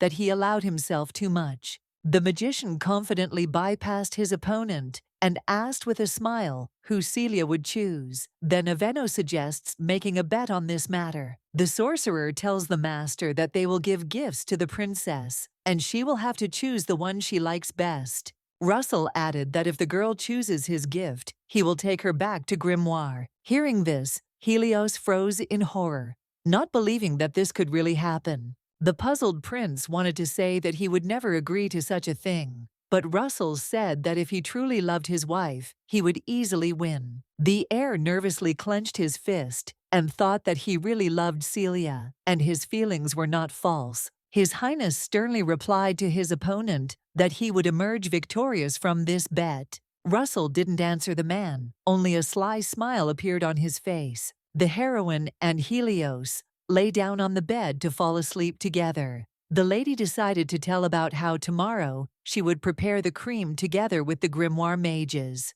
But suddenly the girl looked at the prince, who did not answer her in any way, and irritably asked if he was listening to her at all. At this point, the heir is diligently reflecting on the fact that he agreed to the bet but does not even imagine how he can please his wife. He remembers that Celia often decorates her room with flowers, but he thinks that such a gift would be too banal. Then the gentleman began to think about whether it was worth giving the sorceress a more spacious laboratory. But suddenly the man remembered that his wife loved tea very much, and he could give her his tea plantation. His Highness thought this idea was quite good, but he immediately imagined how his butler would react to it. He would advise him to refuse. Celia nudged her husband on the shoulder and called out to him, and he asked the girl again, she said, offended that she knew he wasn't listening to her. The princess pouted and turned away from her husband, asking him to listen carefully next time, because she didn't like to repeat herself twice. Helios thought he had been so focused on the bet that he had missed something more important. He sheepishly apologized to his wife and asked her to tell him again. Dissatisfied, Celia turned back to the man, but warned that she would only repeat it once. Helios agreed with a smile, thinking that now he would listen to his wife and think about the gift tomorrow. The next day, the main character began her work as usual, but while she was giving instructions to the magicians, she noticed the prince, who called her. When the girl approached her husband, he handed her a beautiful bouquet of flowers. The lady immediately admired the beauty of the gift and thanked her suitor. However, Celia made the already shy Helios even more embarrassed when she said that she didn't have a suitable vase in her lab. Suddenly, Russell appears next to the heir of Sifos, who says that it is better not to bring flowers to the lab as they spread pollen. A couple of hours later, His Highness again decided to make a gift for his beloved, and when she was talking with her magician friend on the street, he called out to her. The man presenting his wife with a prepared basket of food says that the weather is great today and suggests having a picnic together. But as soon as Helios voiced his proposal, a torrential rain began to fall out of nowhere. The wizard smiled suspiciously and waved his finger as if hinting to his opponent that he might catch a cold if he continued to stand there and get wet. And the prince, soaking wet, looked at the magician with an incredibly fierce gaze, as if asking if this was his doing. Russell wanted to invite his friend to have lunch together at a restaurant, since the weather had gotten so bad, but she unexpectedly rushed to her husband. Celia, using her magic to stop the rain above the heir's head, insistently asked him not to stand in the rain for so long, because he might catch a cold. She, surprised by how unexpectedly the downpour had started, told her husband to quickly go home with her, and he agreed, apologizing just in case. The girl gently took His Highness by the hand to lead him towards the palace. The Count's mood instantly worsened. He clenched his teeth in irritation as he watched this scene. Some time later, Celia was talking at the same table with Russell, while Helios stood quietly to the side and watched them. The heir of Sipho's folded his arms menacingly across his chest, reflects on the fact that his wife, of course, was concerned and took care of him. But in the end, he still couldn't think of what to give her. The heroine's friend, seeing the confusion on Helios's face, smiled like a fox. Then the magician wanted to offer the sorceress something interesting that he had planned for that evening. But she suddenly jumped up from her seat and called out to her husband in a stern voice. But there was no trace of the girl's aggression left when she turned to the prince and kindly asked him if he could spare her 1 minute. He was confused by such suddenness, but he agreed and followed Celia into the corridor. Meanwhile, the emotion on the face of the magician, who was staring at the couple, showed obvious displeasure. He doesn't understand where they went. Walking along the corridor, Helios decided to ask the lady what she wanted to tell him. But suddenly the protagonist, looking at her husband with a look full of anger and irritation, asked him to stop it. The girl pointed to the man's forehead and said that if he frowned like that, he would get wrinkles, and if something was bothering him, he should say so. The lady folded her hands seriously and added that when his face looked so gloomy, people thought he was angry. Helios fell silent and wondered if he should tell Celia about his problem, because if he told the truth, she would definitely not be delighted. The prince replied that at that moment he was simply deep in thought, and the sorceress looked at him in bewilderment. The main character's face immediately showed disappointment when His Highness said that he still didn't want to worry her over trifles, and that it was only his problem. The lady turned away pointedly and said that she thought he would tell her, but in the end, she had wasted her time and would therefore go back to the lab. When Madame actually began to leave, her husband, Helios, called out to her in surprise. The thought immediately pops into Helios's mind that this had happened before. He had once heard his wife say that he was bothering her, but suddenly the girl froze because the prince suddenly confessed that he had made a bet with Count Russell. The princess turned around in bewilderment and asked the man what he was talking about. The gentleman explained that the gist of it was that they had to choose a gift for her, and she would have to choose the one she liked best. At the moment when he admitted that he had been hesitant to choose a gift for a long time, Celia remembered how he wanted to invite her to a picnic but got wet in the rain. The sorceress also understood why he had recently stood there deep in thought, frowning so terribly that he had frightened people. The protagonist suddenly said words that made Helios tremble. Madame declared that she didn't need any gifts from them. The pleased princess added that if she wanted something, she would get it with her own hands, and they also decided to make some kind of bet. However, the lady shyly admitted that the bouquet he gave her recently was very beautiful. The girl also admitted that she was touched by the fact that he remembered which flowers were her favorite, namely gerberas. And the witch also says that she noticed the care with which he selected treats for the picnic.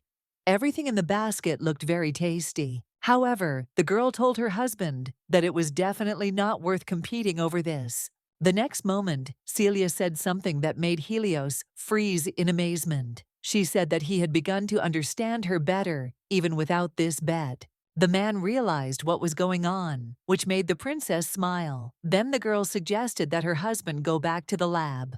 But suddenly, the gentleman declared that he would not go with her and would return to his room. The sorceress asked him in bewilderment why he explained that he doubted that the magicians would be able to work in his presence. The girl indignantly asked what he was saying and objected that his presence there would, on the contrary, be useful. The prince looked at his wife with puzzlement and asked why she thought so. She explained that everyone in her home country was accustomed to magic, so the opinion of someone who hadn't seen it yet was extremely important. The sorceress added that since he came here, it could have a positive effect on the restoration of diplomatic relations. Helios reminded the girl that he was a prince from a neighboring country that had been at war with them, and he did not believe that any kind of restoration was possible. The lady replied that that was the point, that he was the Prince of Sifos, trying to understand what magic was. That way people could see that he was interested in it.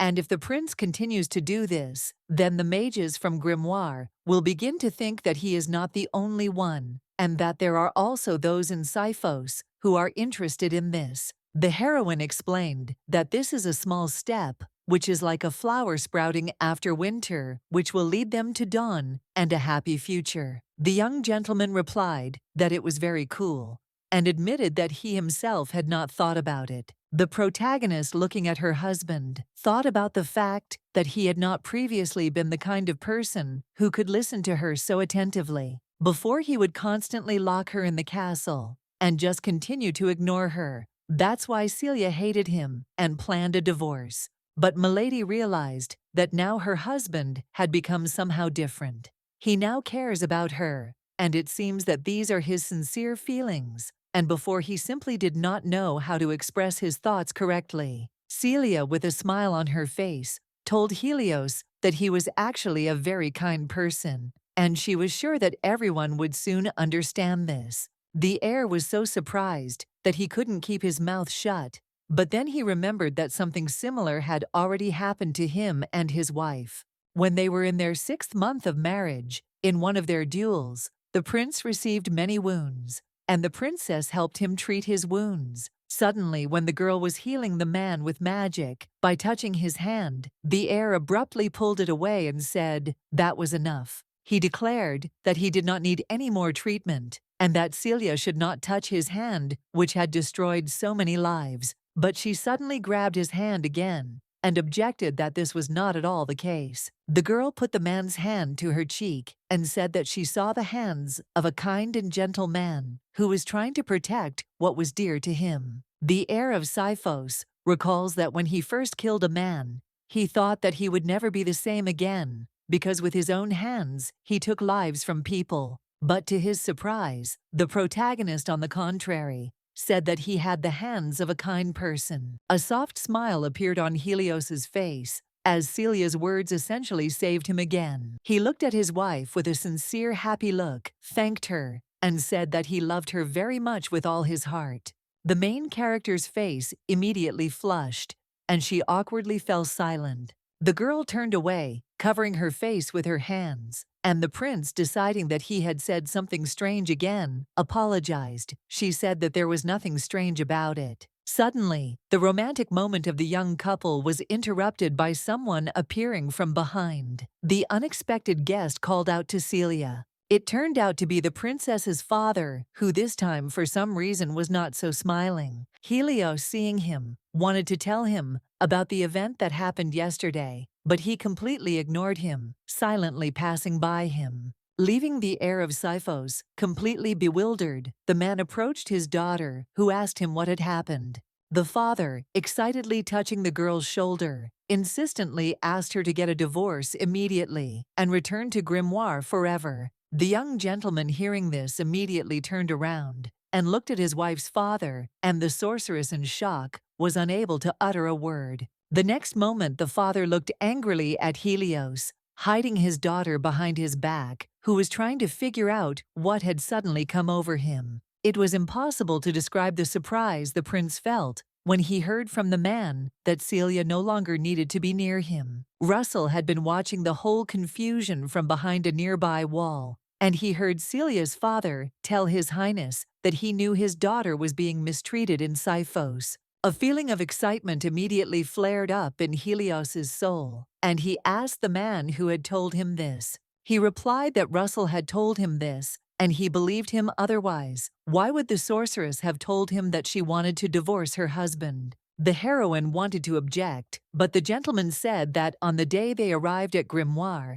he saw how upset his daughter was by her communication with her husband. The protagonist was stunned by this, because she guessed that her father was talking about the time when she got sick in the carriage, which is why she looked so bad. But to the girl's surprise, her husband, instead of simply denying it, looked sadly at the floor and apologized for allegedly not watching enough. Then the witch decided to tell her father that it was not Helios who was to blame for her poor health, but that she had gotten a little sick on the road. But the man sternly asked his daughter why the prince forbade her to use magic if he really cared about her. The lady suddenly fell silent because she felt anxious, which made all her words get confused, and she was unable to answer properly. But then Helios intervened in the conversation and finally admitted to the man that he did this because he was worried about his wife. The young gentleman added that he did not want his dear wife to suffer from something dangerous, but in the end, he only made things worse. At the end of his heartfelt confession, the prince bowed his head to Celia and her father and asked for their forgiveness.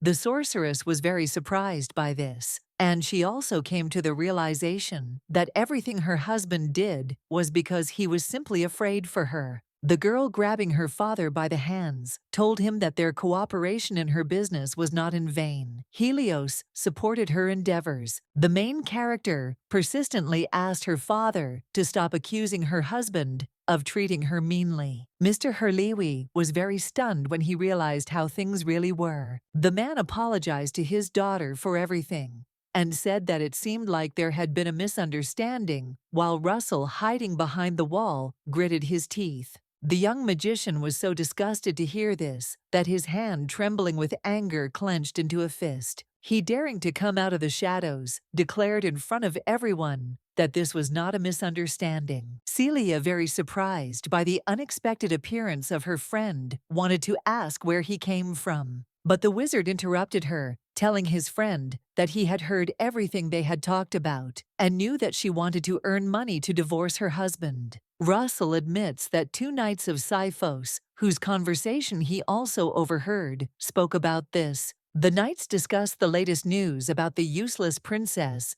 who had recently appeared in public. The count smiled sarcastically as he told everyone that these people called Celia useless, and they were complete idiots if they thought so. Based on this, the wizard concluded that he did not believe that everything was fine in his girlfriend's life. Unexpectedly, he came closer to the heroine and, putting his hands on her shoulders, asked how she was doing in another country. But the girl could not answer, as she felt some fear and anxiety. Russell continued to question his friend. He asked if it was true that she wanted to file for divorce for a reason. The man said that she could stop suffering because he would do everything to save her and so that she would never suffer again. At this time, the anxiety in Celia's soul grew even stronger, so she could not answer her friend but only looked fearfully into his eyes. The protagonist's father sighed wearily and said that his guesses turned out to be true after all. Confused, Helios wanted to say something to his wife,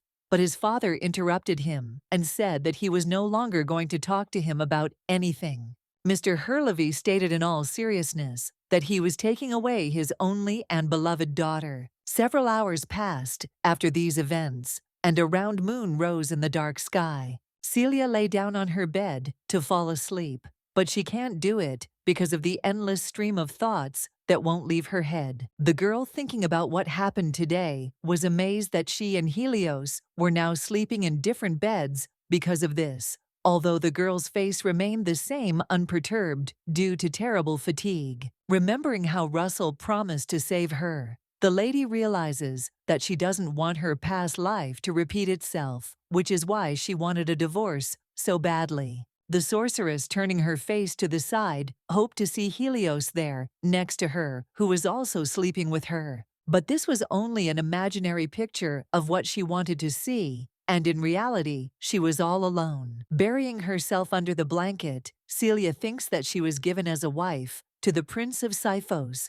so as not to pay money, and until she earns it, she will not be able to return. Curled up like a kitten, she reasons that her father isn't saying this, but he must understand. She just needs to wait and give him time. The next day, the heroine, walking along the corridor, met a maid whom she asked if her father was inside, and she replied that yes, and he was waiting for her. The sorceress wanted to go, but her subordinate stopped her and excitedly asked how she felt because her complexion was not very healthy. The girl, smiling uncharacteristically, replied that she had simply slept poorly, which only made the maid even more worried. Suddenly, Mary brought her palms closer to the princess's face, apologizing in advance for what she was going to do to her. The young lady closed her eyes, after which a bright magical glow appeared near her forehead, making her face look much fresher. Opening her eyes, she said that she now felt much better, and there was no trace left of her sleepiness.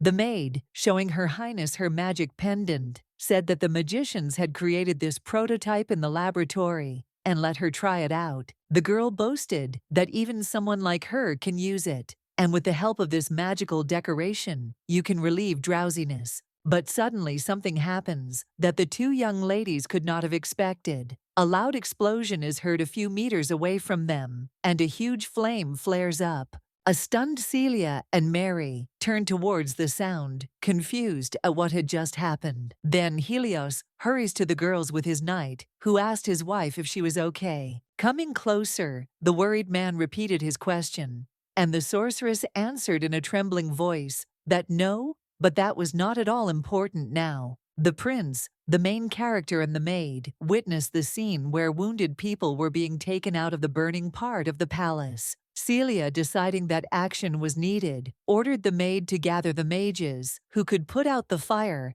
and find those who could help the victims. She resolutely said that she would carry out the order. The heir of Sifos, meanwhile, ordered his subordinate to gather the knights, and he accepted the order. More and more wounded men and women began to emerge from the fire, and Helios, who seemed to have no sense of fear, headed towards the fire. He looked into the burning room and covered his nose with his sleeve for safety, and realized that there were still people left at the site of the explosion. The protagonist, looking at the flames spreading stronger and stronger, realized that there was no time to wait for the knights. The girl, having ordered everyone to leave, quickly decided to act, and with the help of magic, created a protective halo that began to prevent the spread of fire. However, Helios, abruptly heading straight toward the source of the explosion, told his wife that she too had better evacuate the building. The frightened sorceress screamed and begged her husband to stop and come back, but he seemed not to hear her and continued to walk forward, as if there was not a drop of fear left in him, despite the fact that Celia did not stop calling him. The prince, quickly making his way through the magical fire, is amazed at how intense the heat is in this place. Suddenly, he ran to the room in which the fire had broken out and saw a magician running out of there, which is why he realized that there were still people left there. Above the door of the burning room, there was a sign that said Central Laboratory and Entry for Employees Only. In this laboratory, there is a certain glowing stone of enormous size, and the young gentleman has no idea at all about what kind of room this is. The main character's father and Russell are in the burning room. The latter is unfortunately crushed by debris, and the Count tries to pull him out with the help of magic. The sweaty man says that things are bad because advanced fire magic was used for the fire, and you need to be a great magician to put it out. The hopeless Count told the Duke not to worry about her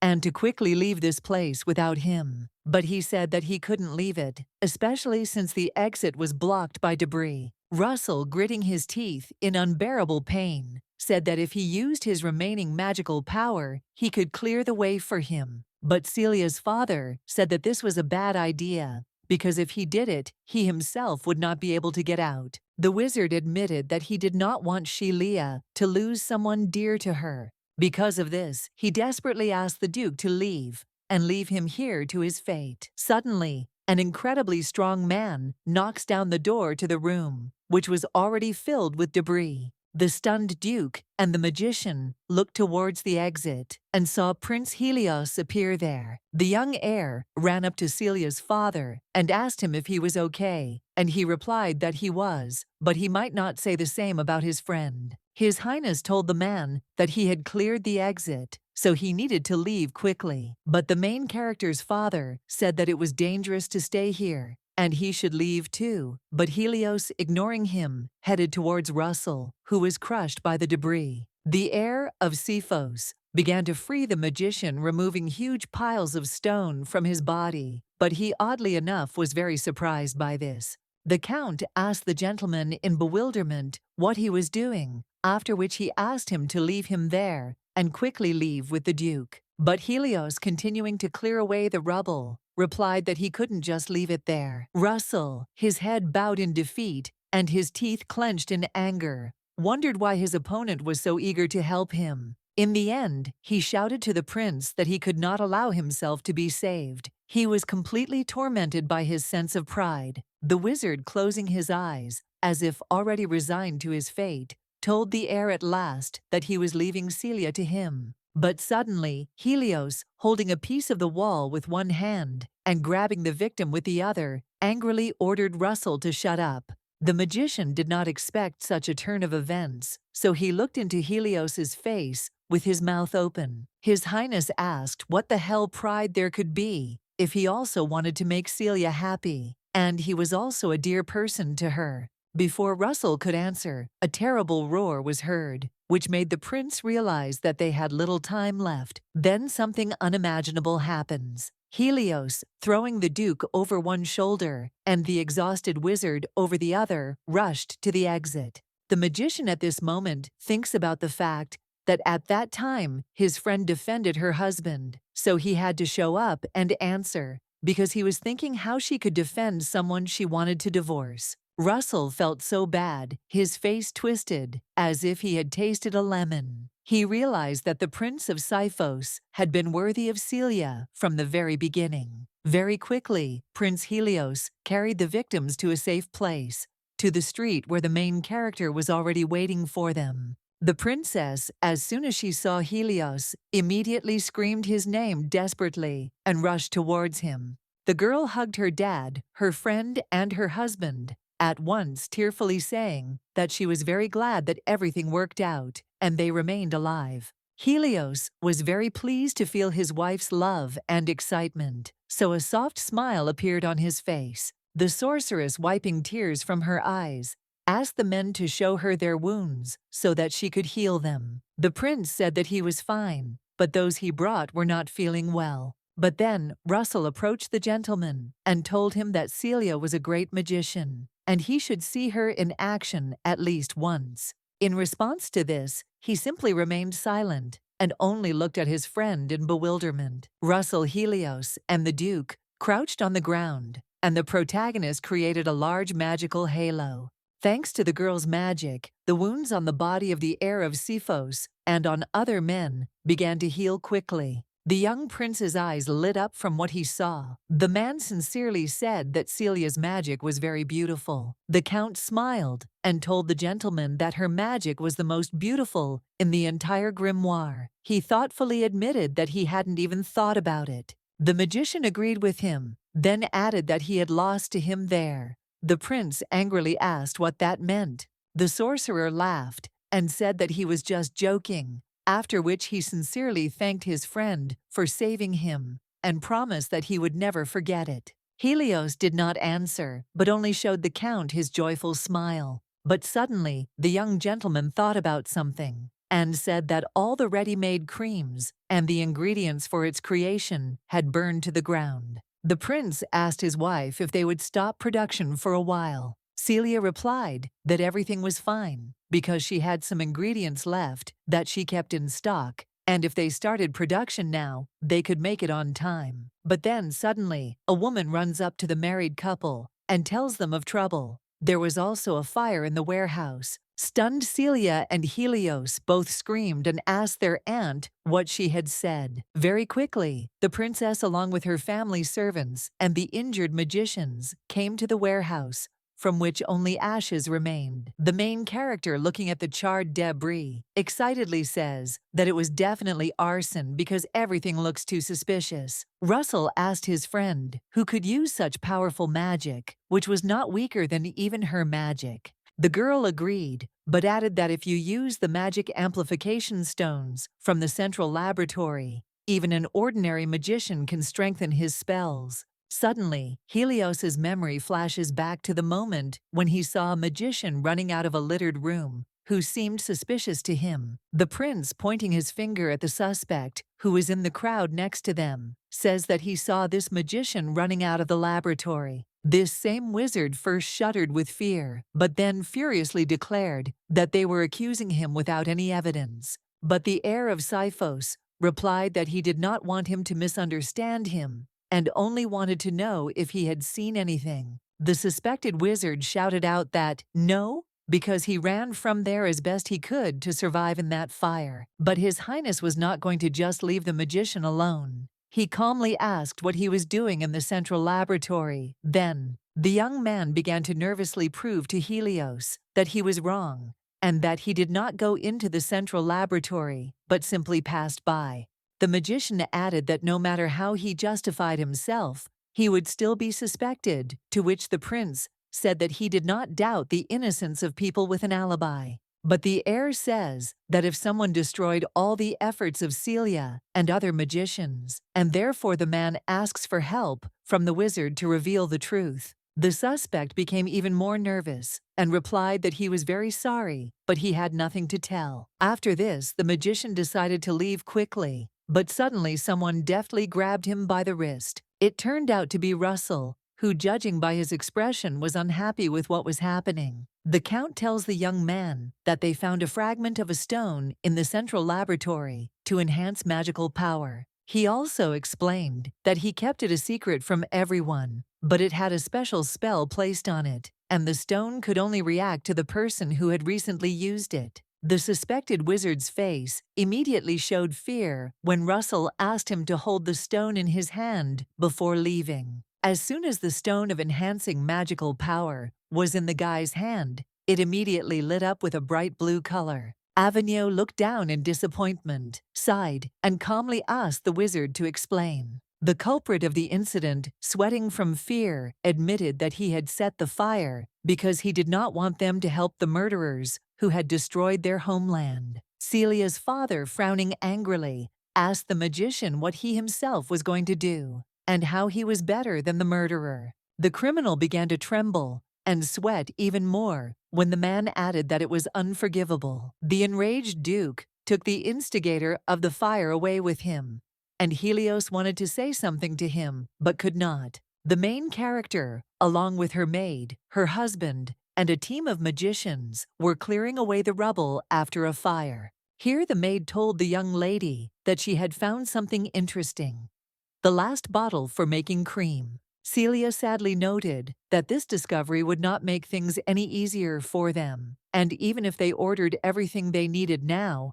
it would not arrive in a month. The prince noticed something interesting about the girls, leaned over to them, and asked what they had found. The protagonist replied that it was a bottle of birch sap from Siphos, and she uses it in her cream as a moisturizing ingredient. The princess says that the cream is specially created for clients from Siphos because their skin is not resistant to magic. The lady added that in fact, it contains only plant-based ingredients, but she increases their effectiveness with magic, so the finished cream turns out better than others. The heir of Siphos thought about this and asked if he understood correctly that without birch sap, the cream would not turn out as it should. The heroine replied that everything was true and that it would be difficult to restore production. Celia reasons that she already has an order from the aristocracy, and if they don't meet the deadline, she will lose their trust. The girl froze, like a statue, thinking that she needed to come up with some kind of alternative. While pondering her problem, The princess suddenly notices a beautiful yellow flower next to her, which survived despite the fire. The protagonist jumped to her feet joyfully and exclaimed that she had found a dandelion that had survived the incident. She stroked him tenderly, praising him for what a resilient little flower he was. But suddenly the young lady fell silent because an interesting idea came into her head. The girl happily turned to her friends and said that they could use this flower. Helios and the maid shook their heads in bewilderment and asked what flower she meant. Celia said that in her homeland, this plant is called the pearl flower, and it only grows in the climate of Grimoire. When these flowers bloom, they can be used to make high-quality aromatic oil, which was popular with aristocrats from other countries, and it is also an excellent moisturizing material. The princess, beaming with joy,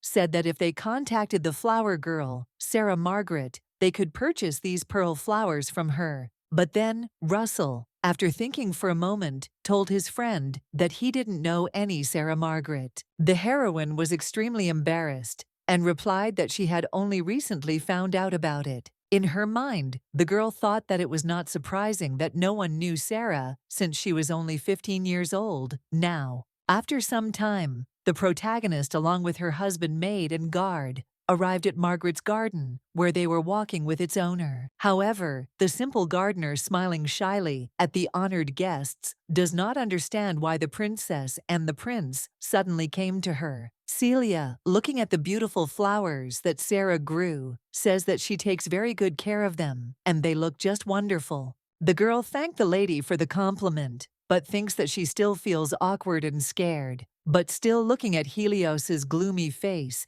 Milady realized that his presence made her even more afraid. Margaret subsequently gave the newlyweds a tour of her flower gardens, but suddenly she stopped because Celia asked her if she lived there alone. She was covered in sweat from excitement, but replied that yes, she lived in this house herself. Then the princess asked about her parents, and the gardener said that her mother had died of illness, and her father had died in the war. Margaret, looking at her graceful flower fields, admitted that these gardens were a memory of them. Suddenly, the main character felt guilty and apologized to Sarah for reminding her of something sad. But the gardener suddenly became embarrassed because she thought that she shouldn't have talked so much about herself in the presence of high-ranking officials because it was rude. She also noticed the evil look Helios gave his wife and was convinced that he definitely hated her. Sarah thinks that His Highness might not like the fact that Celia dragged him here.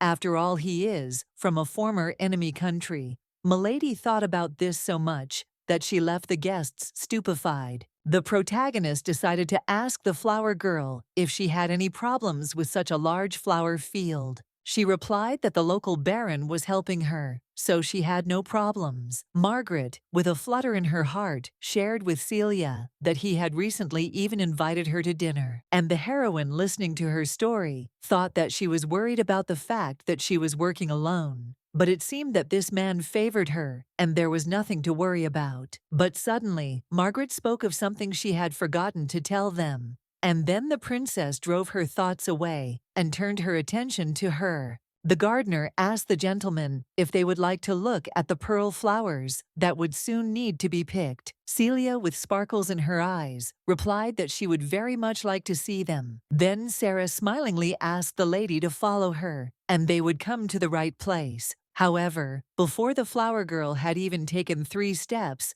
she had covered her entire boot in mud after stepping into a puddle. Milady was immediately seized with panic because she had brought Madame Celia to a place where she could easily get dirty. But while the girl was lost in her anxious thoughts, she suddenly heard behind her the indignant cries of the princess, addressed to the prince. Turning around, Sarah saw Celia in Helios's arms, who was shyly asking him to let her down, saying that she could walk on her own. The gardener was so surprised by this sight that she cried out in bewilderment and blushed. His Majesty, calmly looking his wife straight in the eyes, said that he would not allow his beloved wife to stain his expensive clothes. At that moment, Sarah realized that the prince did not actually hate Celia, but was simply very worried about her at the time. A short time later, the heir of Siphos, the princess, and the owner of the garden came to a field of pearl flowers. The main character, bending down to the plants to take a closer look, admitted with a smile that these were the most beautiful flowers she had ever seen. The gardener thanked the lady for the compliment, but she suddenly asked her to listen more carefully because she wanted to tell her something important. Sarah froze in surprise when the lady said that she was currently producing a magical cream for Siphos, and she wanted her permission to use her flowers for the cream. Margaret, as if not believing what she had heard, excitedly asked the lady if it was her flowers she wanted to use. The princess smiled tenderly and said that it was so, and she would pay her 100 gold for each piece. The gardener screamed when she heard this and admitted that she could not sell them at such a high price, since the baron was buying them for only 10 gold.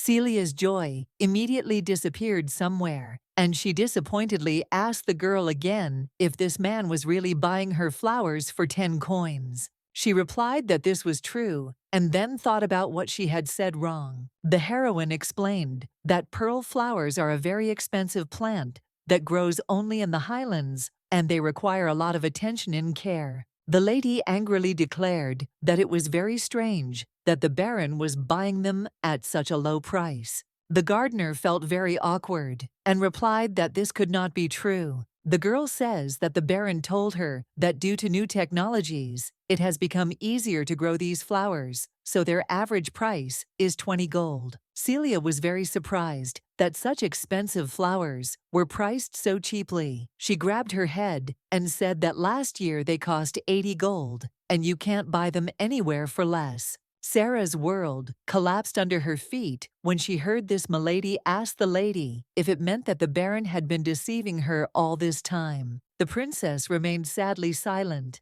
and thought that the man was simply taking advantage of the fact that Margaret was still a child. Suddenly, the sorceress, squeezing the gardener's hands tightly, told her that she could become the most famous flower girl in all of Grimoire. The lady stated that she should receive a decent wage for her work so that she could maintain her parents' flower fields. But Sarah lowered her head in embarrassment and reminded the girl that all this time she had been selling pearl flowers for 10 gold, and now their price was increasing. Celia said that in that case, she would write a letter to the baron because it was important to her that their deal was fair. Several hours passed, and the same entrepreneur received a letter from the main character. However, after carefully reading the text, the man became so angry that he clenched his teeth in displeasure. He tore the letter into a bunch of little pieces, outraged by the nonsense he had just read. The gentleman, in a fit of anger, threw the scraps of paper to the sides, asking himself why the hell this girl decided to interfere with him. Celia, holding a cup of tea, asked the baron with a smile why he had arranged a meeting with her and what he wanted to talk about. He sadly replied that he wanted to discuss with her the flowers that Sarah grows. The man admits that he did buy them from her at a very low price, but he had a special reason for that. The gentleman said that Margaret was very lacking in experience and knowledge, and besides, she did not take very good care of her flowers, and their quality was terrible. The main character, pretending to put her hand to her cheek, gasped in disappointment at the businessman's words. The man added in a sad voice that the thing is that even when he buys flowers from her for 10 gold pieces, he already goes into the minus. But the next moment, the baron enthusiastically declared that it was not worth relying on a young girl to manage the fields, because women were only needed for marriage.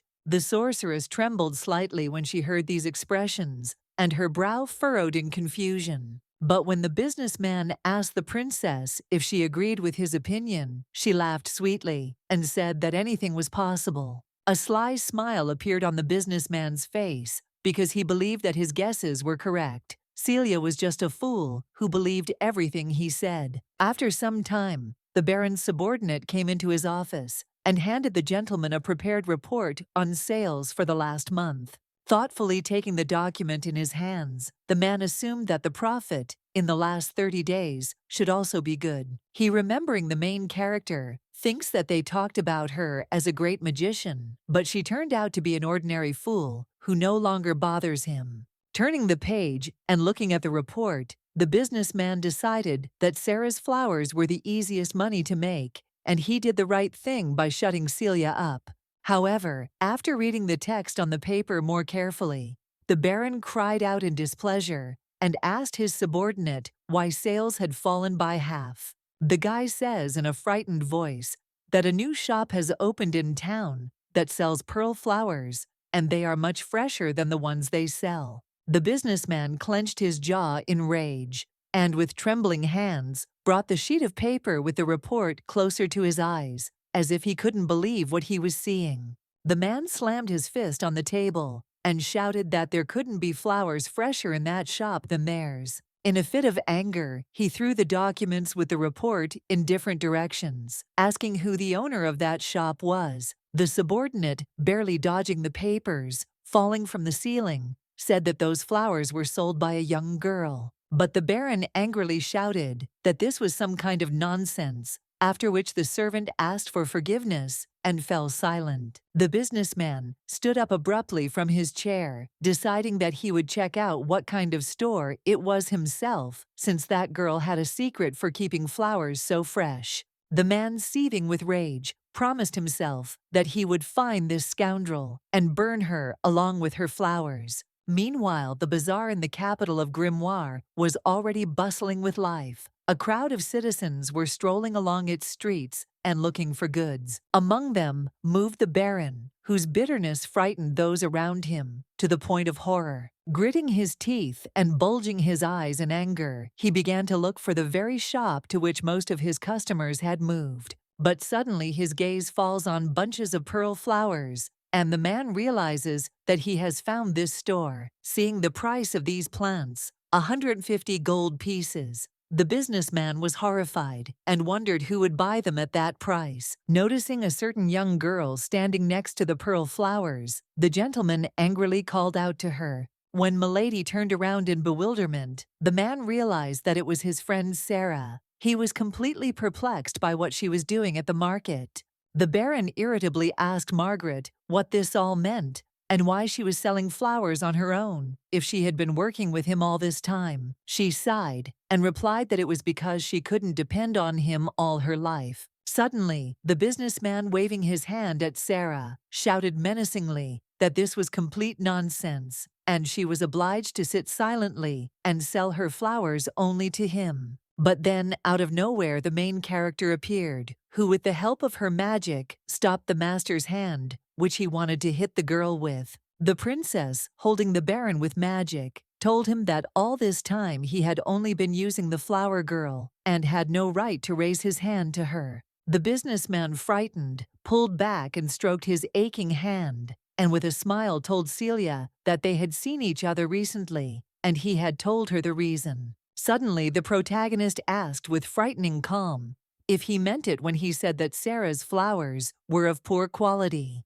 The man's anxiety level jumped up significantly. He, drenched in sweat and looking around, asked the lady what she was talking about. Meanwhile, the sorceress asked the Baron again whether he had said that by buying flowers for 10 gold, he was already making a loss. He replied that the plants had never been as beautiful as they were now. This greatly amazed the flower girl herself. The businessman, pretending as if nothing had happened, put his hands on Margaret's shoulders and told her that he was very glad that she had become much more skilled. But the girl, looking at the bunches of pearl flowers, told the gentleman that these flowers were no different from those she sold him. Celia told the gentleman that she had taken the sales reports from the market and that it was obvious to the naked eye that he had lied about the losses. The Baron's soul sank into his heels when the main character added that he had earned about 1,000 gold in a year from his machinations. Boiling with rage, the businessman shouted at the girl that she was now a princess of another country, and information about sales in the Grimoire was forbidden to her, and its disclosure was a crime. But then Sarah decided not to remain silent any longer and confessed to the man that it was she who told Her Highness about the sales. The girl added that Celia said that she had to know the truth, and then she would have to make a decision herself. The flower girl said with determination in her eyes that she just wanted a fair deal. The protagonist immediately ordered 2 of her guards to arrest the Baron.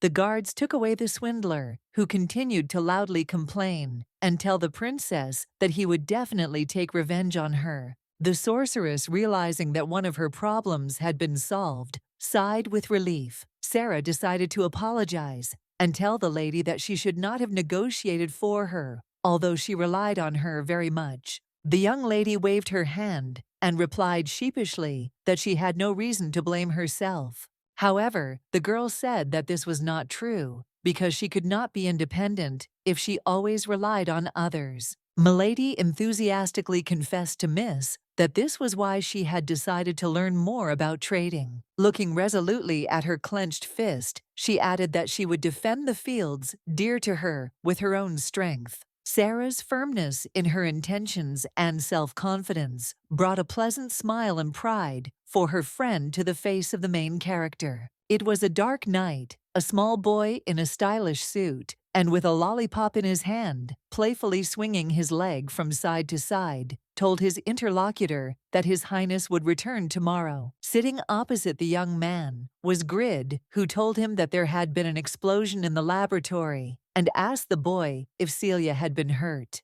He, twirling his lollipop in his hand, first asked if he meant that great magician, and then replied that she would not suffer from such a trifle. Mr. Utila, smiling as he looked at the jar of magic cream, said that it was good because many problems could have arisen. The boy only smiled in response and took a small bite of his treat. The next day came, and the main character, together with her husband, decided to visit the grave of a loved one. Helios silently placed the bouquet on the tombstone, and the girl remained standing nearby, thoughtfully looking at the slab. Celia smiled because she had never imagined that she would come to visit her mother's grave with her husband, although in her past life she had not even returned to Grimoire. The prince, rising to his feet, decided to ask his wife what her mother was like. She replied that she always smiled and was very kind, as if she were an angel and not a human being. Hearing these words, His Highness remembered that when he first saw Celia at the wedding ceremony, he thought that she was an angel.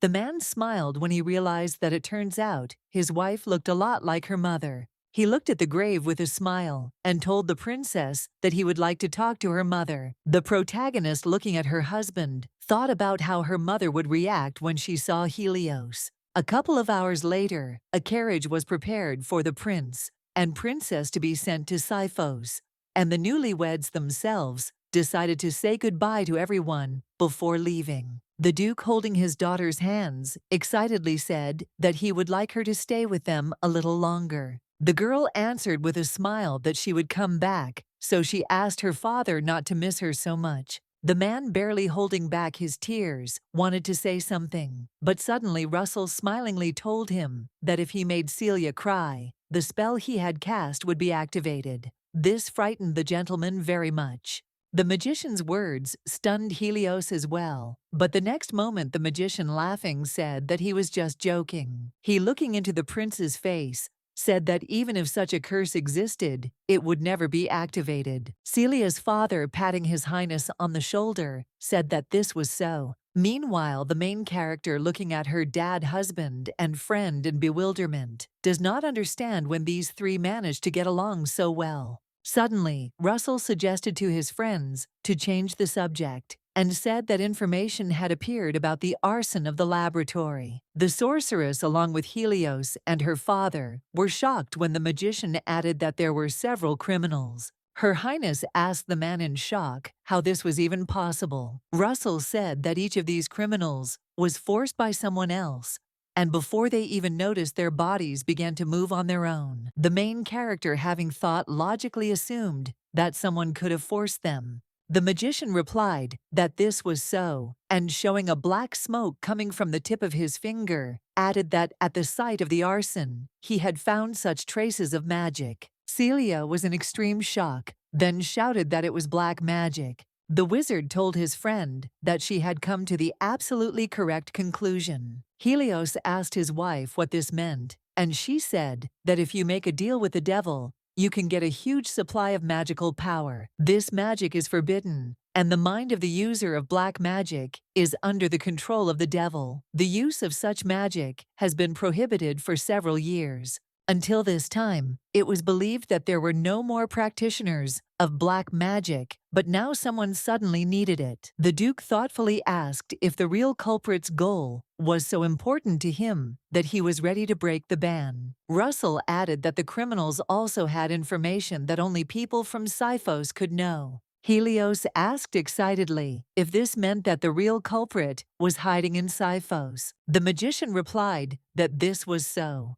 So he asked his friends to be extremely careful. The protagonist fell silent, beginning to think about who the real initiator of the fire was and what its purpose was. At this time, the father of the main character, looking seriously at Helios, asked him to protect his daughter at all costs, which the prince promised him. Having said goodbye to everyone, the carriage of the main character and Helios left back to Sifos. The girl and her husband rode in the carriage in silence, wondering why nothing like this had happened in her past life. The lady wonders if it is because she took a different path and because she changed everything. Beads of sweat ran down the lady's face as she assumed that it was because of her that such danger had arisen. Helios, noticing Celia's anxiety, gently touched her palm with his fingers and quietly called out. The man looked excitedly into his wife's eyes and asked if everything was okay with her.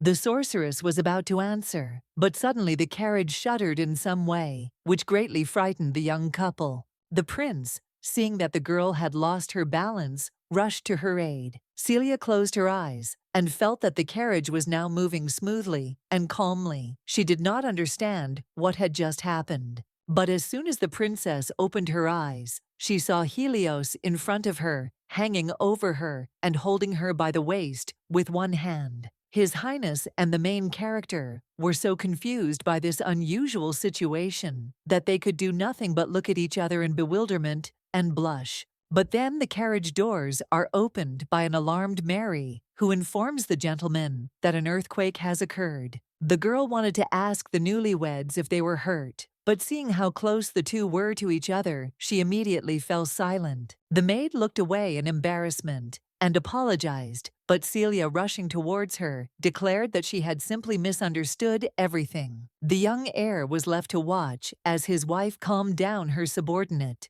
who thought she had interrupted them, ruining all the romance. The prince and princess went outside, where the knights explained to them that several carriages had been damaged and the bridge they were supposed to cross had collapsed. Celia is stunned by this, but she realizes that all the parts of the carriages that are broken can be fixed. However, even if they do this, they will not be able to go further, as there is a big problem with the bridge. One of the guards approached His Highness and suggested that they return back to the Grimoire, but Helios resolutely replied that they would not do so because new tremors might occur on the way, so it would be better for them to set up camp in this place. With the help of her magic, the main character instantly erected a spacious and reliable tent nearby. The two knights who were watching this were very apologetic and said that no matter what they had seen, magic was a wonderful thing and they would like to possess it too. Looking at the boys, the sorceress thought that thanks to their visit to the Grimoire,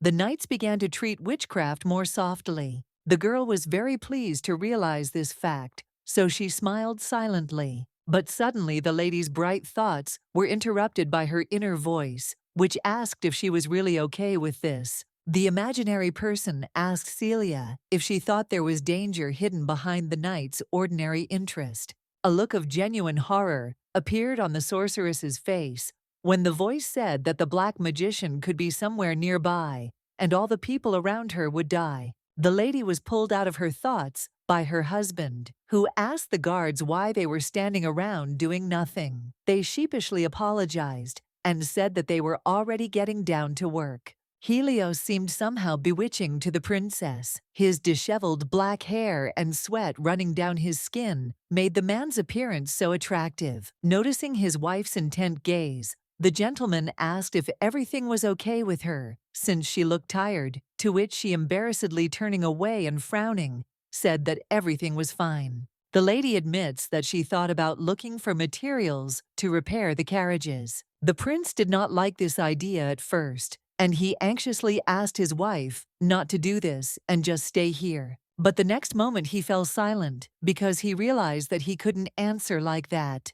Having calmed down, His Highness asked the sorceress, with a smile, if she could help him if she wanted it so much. The heroine, thinking that she had never imagined that her husband would ever ask her for help, smiled happily and agreed. The couple headed towards the forest, and Mary, who was busy preparing food, wanted to see what was going on there. The maid smiled because she finally saw how the two got along. As Celia walks and looks around, she thinks that the bridge is destroyed, but there is not a single fallen tree nearby, and this is too suspicious. The girl suggests that someone could have deliberately caused the earthquake using black magic. Suddenly, the heroine's inner voice began to carry paranoia again. It tells the lady that if she had not decided to change her life, then now everyone would not be in danger because of forbidden magic. Helios, noticing that his wife was thinking about something, asked if she was thinking about setting the laboratory on fire. He explained to the girl that if she regretted returning to Grimoire,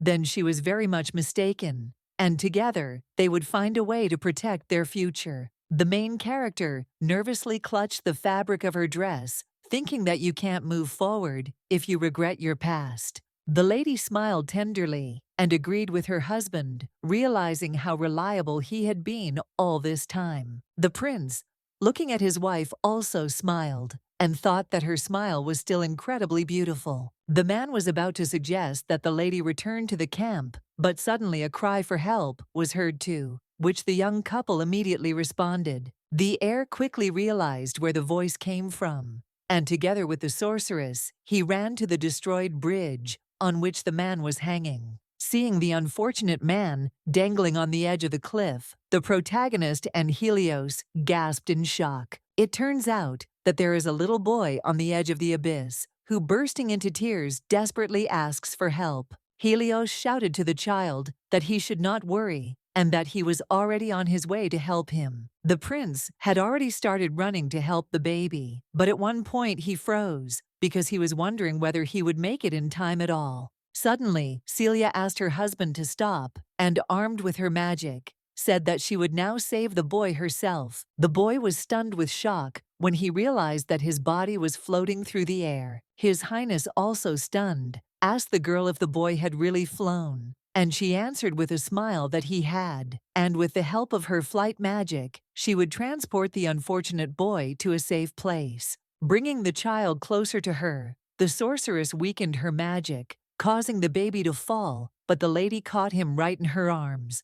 Helios asked Celia if he was injured, to which the princess said no, and that he only had scratches. The heroine sat the boy on the ground to heal his bruises with the help of magic. The boy, mesmerized by the way his wounds were healing, told his savior that nothing hurt anymore. The princess smiled and said that it was so, and that he was now doing well. The protagonist decided to introduce herself to the child and said that her name was Celia, and the man next to her was her husband named Helios. The prince was suddenly dumbfounded because he was taken aback by the fact that the main character called him her husband. The lady asked the boy his name, and he replied in a trembling voice that his name was Leto Wallace. Suddenly, tears appeared in the young man's eyes, and he sheepishly thanked Her Highness for saving him, because at that moment he no longer knew what to do.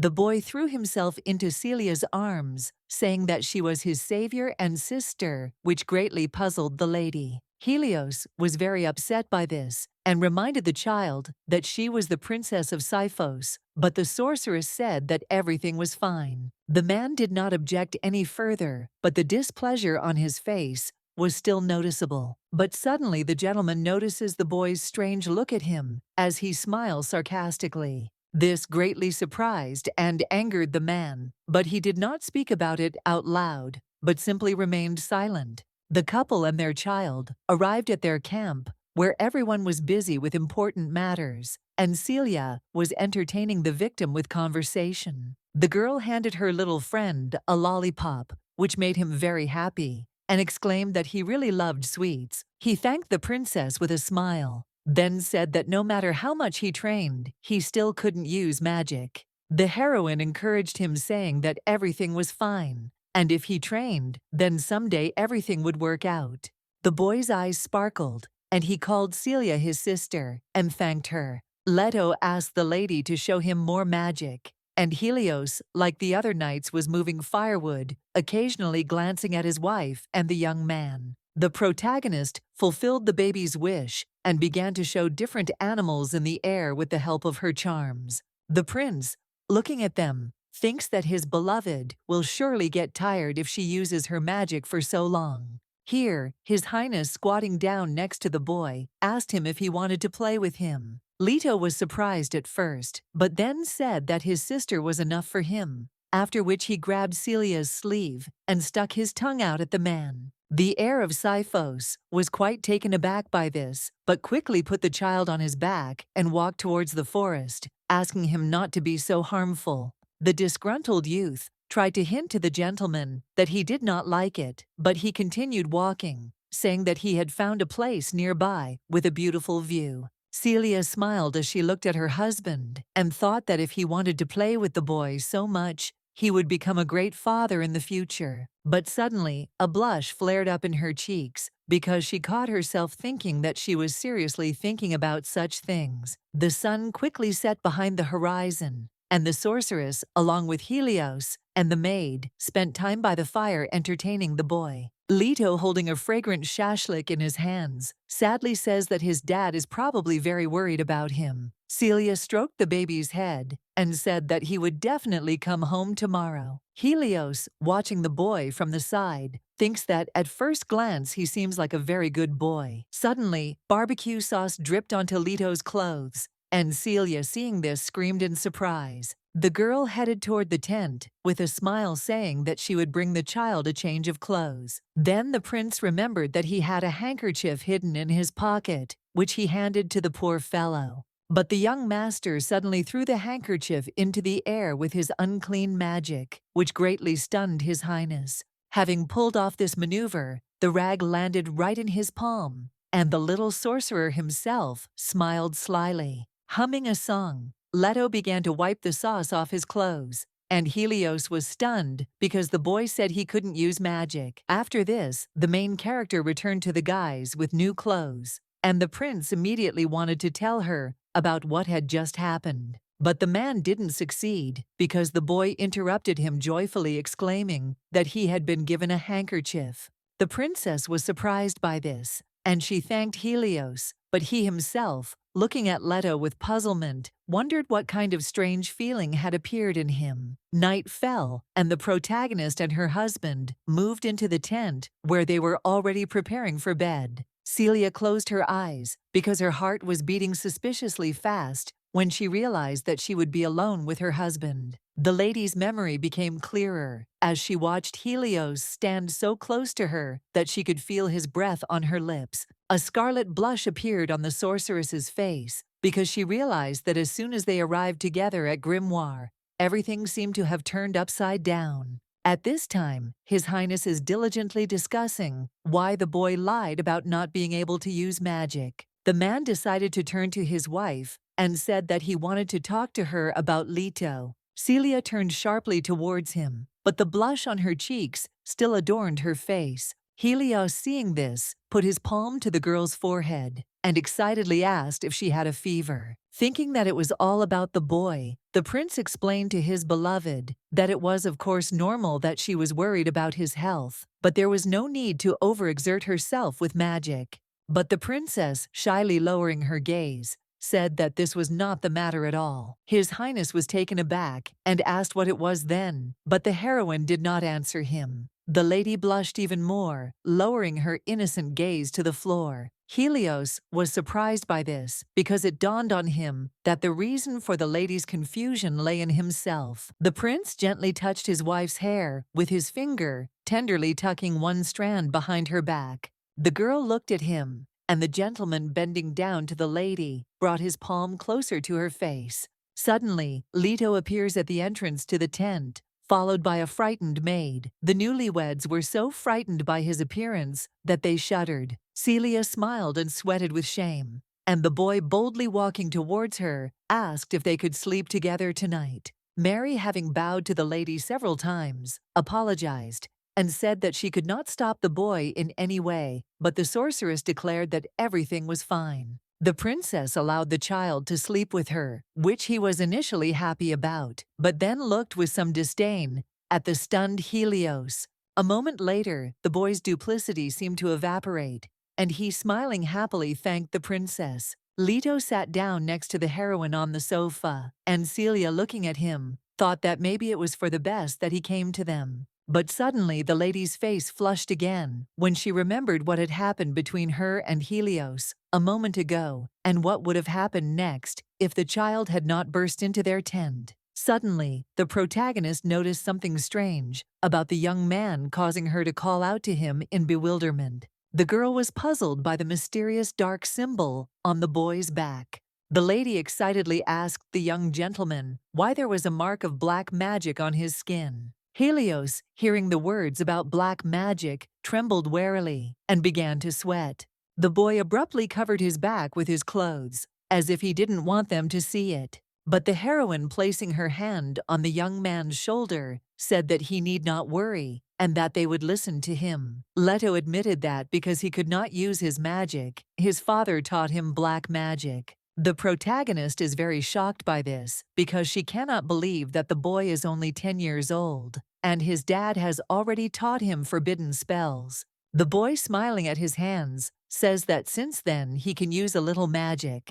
However, he looked pitifully at his sister and admitted that when he uses black magic, he becomes scared because he hears a terrifying voice. Celia cheerfully told the boy that he was a good boy for telling them about it, because his father probably told him not to tell his secret to anyone. The baby climbed up to the girl to hug her, calling her sister, and she hugged him back. His Majesty also smiled and joined his wife, embracing her and Leto. But suddenly the little sorcerer, while no one was looking, put a suspiciously sly grin on his face. The next day has arrived. The main character watches as the carriage is being repaired with the help of magic. One of the subordinates decided to tell the lady that there had been no earthquakes in the country, and it seemed that the shaking was only in this area. Celia, reflecting that it was probably no ordinary earthquake, said that she had thought so. Looking at the boxes that had arrived, with the help, the girl thanked the servants for bringing them the materials so they could move on. The sorceress's face was dazzled by a bright smile,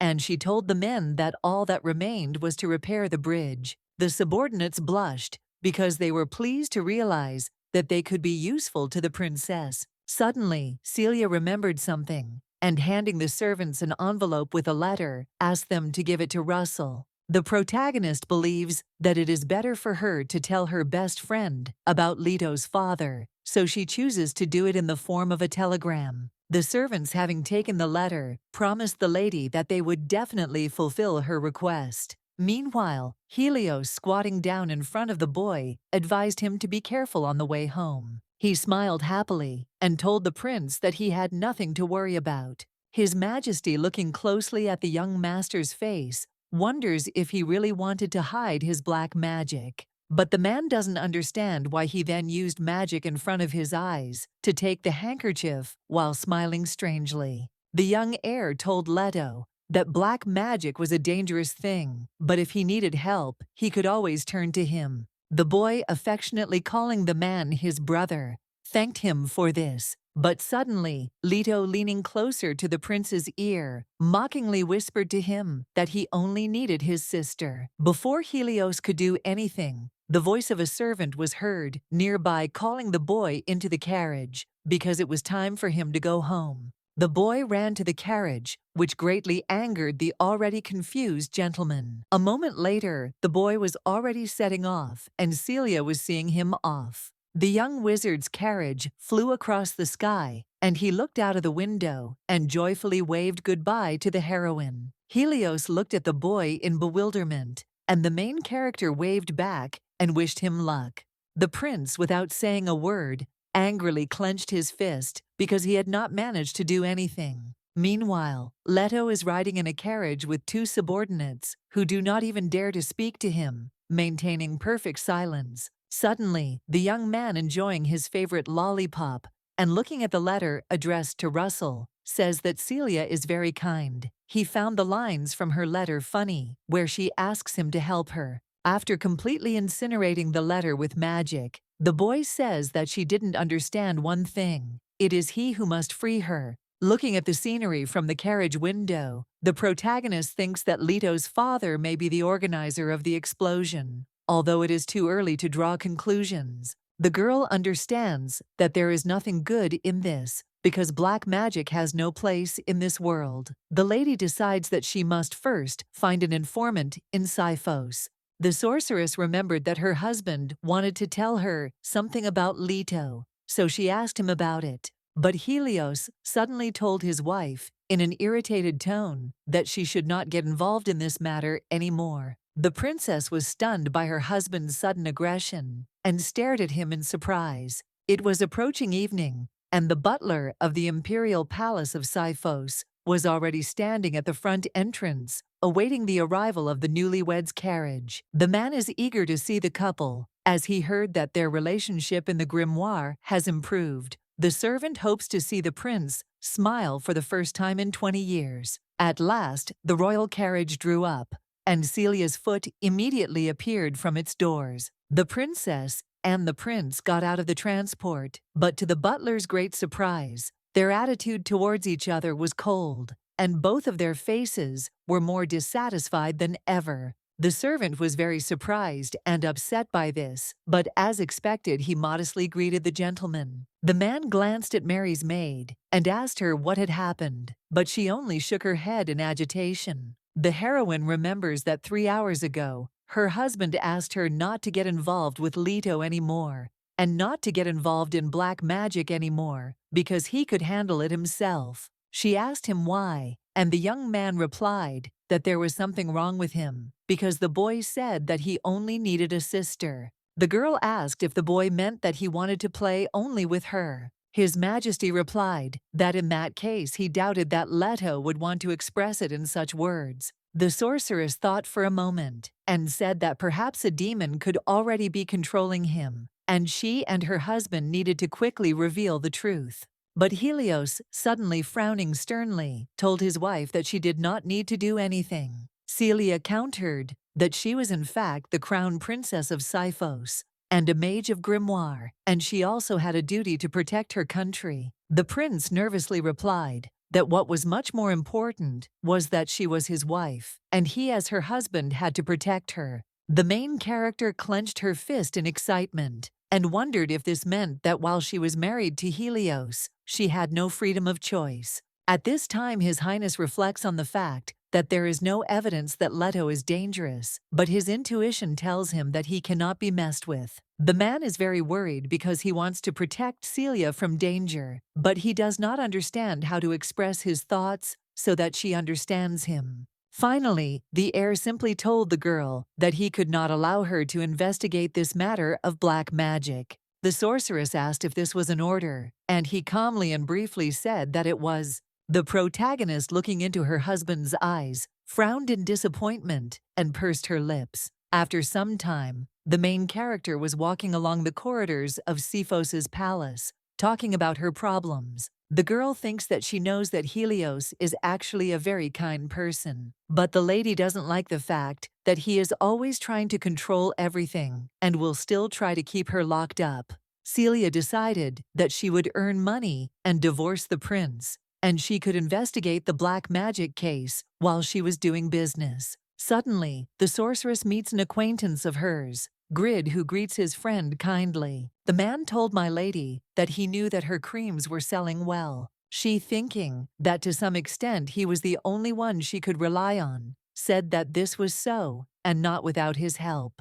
Grid replied that it was a great honor for him, and that she could turn to him for help at any time. But these words angered the girl, and she mentally replied that he would not wait for this. Suddenly, the protagonist began to think that her friend might know something about black magic. The lady immediately shook her head because she decided that it was better not to ask him about it, since she did not want to divulge unnecessary information. Here, Grid told his friend that he heard that they helped the child when they returned to them. The man asked if there were any problems. Celia said with a smile that she had returned safely from the Grimoire without any incidents. The heroine thought that if he found out about the child with the mark of black magic, he would not leave her alone. Then the prince asked how his brother Helios had behaved with her, and the sorceress immediately frowned because they had recently had a squabble. The princess did not answer the gentleman's question, but asked for forgiveness and said that she had urgent business, so she needed to go quickly. Grid, watching the lady walk away, thought that she had already met with Leto, and he must have prevented Celia and Helios from getting along. The sorceress, having come to a meeting with her business colleague, George, hears rave reviews from her customer. The gentleman, with a huge smile, informs the princess that all the batches of creams were sold out in the blink of an eye. At first, the heroine did not show any particular expression, but only modestly said that she was glad to hear it. But in her heart, she is happy that she earned 2,000 gold, and she is closer to her goal. The girl thinks that it is better to constantly replenish the goods because there are always girls who want to buy it. The protagonist is also aware that many who fear being reprimanded for using magical products order the cream in secret. Feeling very proud of herself, the lady lifted the tip of her nose because she had prepared more positions than necessary. But the businesswoman knows there is one catch. George starts talking to Celia about someone who would like to meet her. She said that she guessed it and asked if this man was the head of the sewing guild,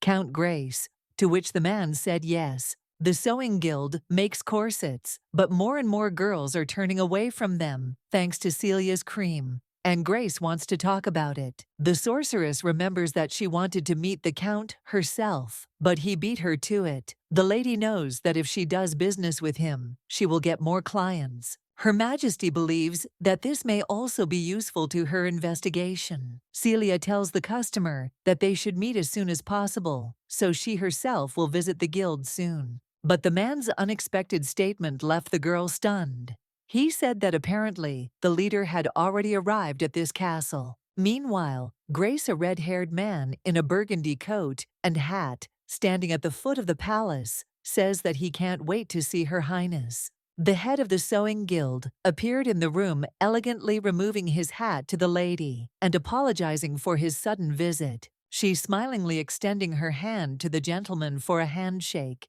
said that he knew how to surprise. The men shook hands, and the Count confessed to Celia that he should thank her, for he had long desired to meet her in person. The main character almost lost her head from such kindness on the part of the charming man, although everyone like her was stunned by his visit. A few minutes earlier, Grace, following the maid, Mary, says that he spent an entire hour near the palace without finding the right passage because it is difficult for him to orient himself in space. The subordinate was very surprised by this and said that she sympathized with him very much because the territory of the palace was huge, and it was not surprising that he got lost. Mary, remembering the moment when she first saw the Count lost in the garden, understands why he stood there with such a displeased face. Having reached Celia's office, the maid asks the master to pass, while the other maids behind her cannot stop admiring him. The head of the guild, smiling irresistibly at the girl, thanked her for helping him in such a difficult hour for him. Meanwhile, the princess and her colleague heard the delighted squeals of the girls outside the door in the office. Soon, the director of the sewing company joined the conversation of the businessmen. Her Highness asked if he had come to discuss her cream. The man said that it was, and that this cream was very popular among ladies because their waist could become thinner without any pain in the body. But Grace added that his mother and sister literally fell in love with this magical remedy, and in their joy, they even threw away their corsets. The sorceress felt tension when she heard these words, but she did not interrupt the mister. The head of the guild says that his company is engaged in sewing corsets, and many craftsmen earn their living in this business. The man emphasizes that his duty as a director is to provide people with work, and he cannot ignore what is currently happening in the market. The main character felt sad at the thought that many people were losing their jobs because of her cream. But suddenly, she declares that she can solve this problem, after which she gestures for the maid to come over. The men were presented with several options of beautifully embroidered women's underwear. Celia asked Grace if he would like to join forces to popularize these products. The surprised chief asked if it was made of magic threads. The lady said yes, and that the corset not only tightened the lady's waists, but also supported the bust. The man decides to try one of the items by touch, and the witch assures that they can improve the lingerie since corsets are going out of fashion. Grace tells the lady that he understood her idea, but asked if she was sure that this product would gain the same popularity as the cream. She replied that she couldn't know for sure, but with a coquettish wink, she said that she was sure that the ladies would enjoy wearing beautiful underwear. But suddenly, Celia thought that wearing it for Helios was a waste of time, because he kept saying that he didn't want to touch her. The girl decided that she couldn't be distracted, and declared that thanks to the magic threads, the underwear she made could both reduce and increase the bust.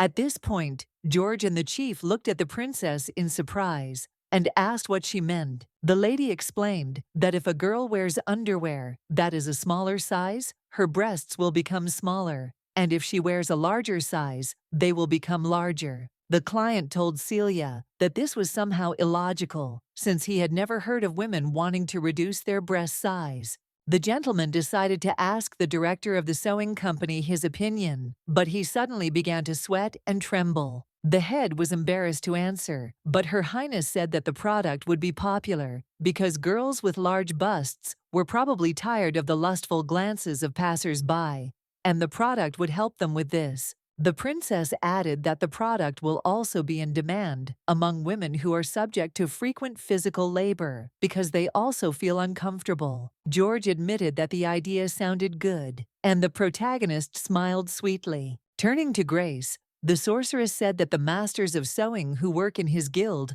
would help bring this idea to life. Celia asked the gentleman if he would like to start a business together with her, but suddenly, the man, after a few moments of silence, asked George if he would mind leaving the room for a few minutes. The customer asked again in surprise, and the man said that he wanted to talk to the princess one-on-one. Left alone with the lady, Grace confidently stood up from the sofa and headed towards Celia, saying that she had presented him with a great idea for a business.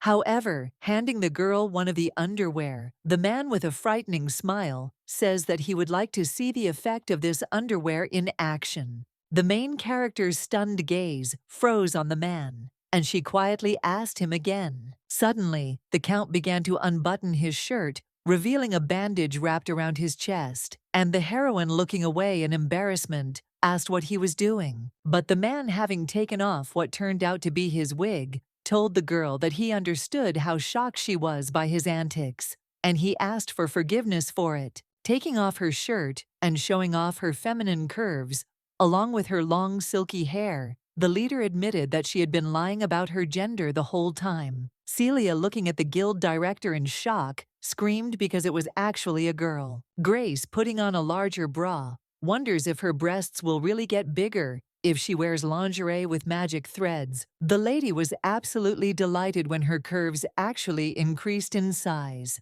The sorceress said that they have a range of sizes, with a much larger chest circumference, but the lady wanted to test underwear in a smaller size. The lady gasped in delight as her breasts shrank with the smaller bra. The head of the guild looked at the product with admiration, and Celia added that when wearing such underwear, the chest will not be compressed and will not hurt like from bandages. After returning the underwear to its owner, the director said that it was incredibly cool and that she would like to buy one for her personal use. The protagonist smiled and thought that everything had turned out well and that Grace apparently liked her idea. The countess got dressed, and Celia asked if she could call her Avery, to which she agreed. The witch then asked why she was pretending to be a man. But the princess became worried when the lady said that in this world, a woman would never be taken seriously. The lady admits that she dreamed of her own sewing guild since childhood. However, when she grew up and tried to develop her business, everyone turned away from her because no one wanted to work for a woman. But the countess says that once she pretended to be a man, everyone immediately listened to her proposals, a fact Avery finds hilariously ironic. The girl with a forced smile said that the business world was cruel to women. She apologized to Celia for having to listen to her sad story. The heroine, looking down, said that this applies not only to the business world, because some are convinced that a woman exists to obey. While Her Highness is conducting business discussions, Helios is busy reading the newspaper in his office. Suddenly, a speck of dust flew into the gentleman's nose, causing him to sneeze, breaking the deathly silence in the room and the serious atmosphere. It turns out that the prince is reading a news article that talks about his wife and the success of her cream. Realizing how much success his beloved had achieved in her business, the man smiled warmly. Meanwhile, the girls continue their discussion. The countess asks Celia if she is familiar with her situation, and she says yes, and she is already tired of it. Avery said she wishes women had it easier and could pursue their dreams in whatever way they wanted, rather than having to do what she did. The heroine recalls that when she started her business, she noticed one strange thing. Women have to put up with a lot of things day after day. The lady understands that they can also be exploited by men, as happened to Sarah. These thoughts prompted the sorceress to say the following. She joyfully offers the countess to make her dream come true. The director of the sewing company asked the girl in surprise what she meant. She asked her friend with a sly smile if she thought the underwear with magic threads would sell well, hinting at huge profits. Avery loved the idea and said with a wicked smile that she was already looking forward to the joyful screams of her masters. The protagonist clenched her fist enthusiastically and declared that together they would make a lot of money. The guild leader happily added that they would make the men who laughed at them swallow their dust. Avery decided that their conversation was over, so she began to get ready, promising Celia to contact her as soon as the first prototype was ready. She, grabbing her friend by the hand to lead her to the carriage, said that she would eagerly await news from her. Suddenly, as soon as the heroine left the room with the countess, she came across her husband accompanied by a concubine. The sorceress was slightly surprised by this, but did not notice that she herself was accompanied by Avery, who had changed back into a man. Finding his wife with another man, Helios noticed that he again felt that strange feeling, as when he found Celia with Russell. He was not pleased, but he could no longer ignore her desires. The protagonist, smiling happily, greeted the prince, and then his concubine. The man greeted her back, and Thelma frowned in disgust and turned away. Suddenly, the princess, walking past her husband and his companion, and apologizing for her rudeness, said that she and the count were in a hurry. But before the girl had time to walk even a couple of steps, Helios stopped her, grabbing her by the wrist. Celia calmly turned around and asked the gentleman what had happened. The prince, letting go of the girl's hand, asked what the matter was, about which she had met with Count Grace. At that moment, Avery remembered hearing that Celia was in a tense relationship with her husband, but he was still curious. However, looking at the princess, the countess understands that her expression shows that she does not want to enlighten him in detail. Also, noticing the displeased expression on Thelma's face, Grace guessed that she found Celia annoying. Unexpectedly, the heroine, tenderly leaning on the count's shoulder, said that he had become a precious partner for her, hinting at a business relationship. Helios was confused by his wife's expression, and in shock, he asked her again. And Avery just guessed what kind of reaction the princess wanted to get from her. The girl smiled sweetly and admitted that Mistress Celia's magic was simply magnificent, and they enjoyed its magnificence only together. Thelma bowed her head in disgust and began to grumble in displeasure when she heard the word magic. The count added meanwhile that he simply could not help but admire such enchanting beauty. The main character froze in surprise. She was struck by the fact that Avery understood what exactly she wanted to achieve, namely the glorification of magic. The guild director, looking at her friend with a bright smile, winked coquettishly. The sorceress suddenly thought that having a friend like her was just a dream. Afterwards, the girl returned to the conversation with her husband and concubine, and asking for forgiveness, said that she did not want to interfere with their meeting. The confused prince asked his wife what date they were talking about, and Thelma, remaining silent, pressed herself closer to the gentleman's hand. The man stated that everything was not as she thought, but the concubine did not even think of letting His Highness go. Helios, noticing that the girl was worried about something, asked her if everything was okay. Thelma furiously asked Celia if she was going to do anything with magic again. The princess was so surprised that she didn't have time to answer, as the concubine grabbed the prince by the hand and led him along, convincing him that his body would be destroyed by magic. Shocked by what was happening, the young heir asked the lady what she was doing. The main character at this time told Avery that it was time for them to go too quietly, laughing into her palm. The countess agreed with her, and Helios turned around. Suddenly, the protagonist felt her husband gently throwing his jacket over her shoulders. The man apologized to his beloved for making her hear this about her magic. Avery was very surprised by such a display of concern from the prince, and Celia modestly replied that he did not need to apologize. Helios then turned to the count and asked his forgiveness for keeping him late, and as an apology, he invited him to dinner next time. Grace smiled back at His Highness and said he would be honored. After this, the prince walked along with Thelma, and the sorceress turned around and looked after him for a long time. Noticing how Celia was watching her husband intently, the countess asked what was wrong with her. Celia suddenly trembled and replied that everything was fine. Holding the man's jacket with her hand, the witch suggested that they quickly go to the carriage because they were in a hurry. The heroine walked forward as if nothing had happened, but Avery noticed one cute detail. The girl's ears turned red with embarrassment. The countess was very delighted by this and thought what a lovely lady she was. Evening came, and Thelma led His Highness into an exquisite garden with a fountain. Helios, stopping next to the girl, asked what she wanted to talk to him about. Suddenly, the concubine, touching her stomach with her hand, said that this conversation concerned their heir.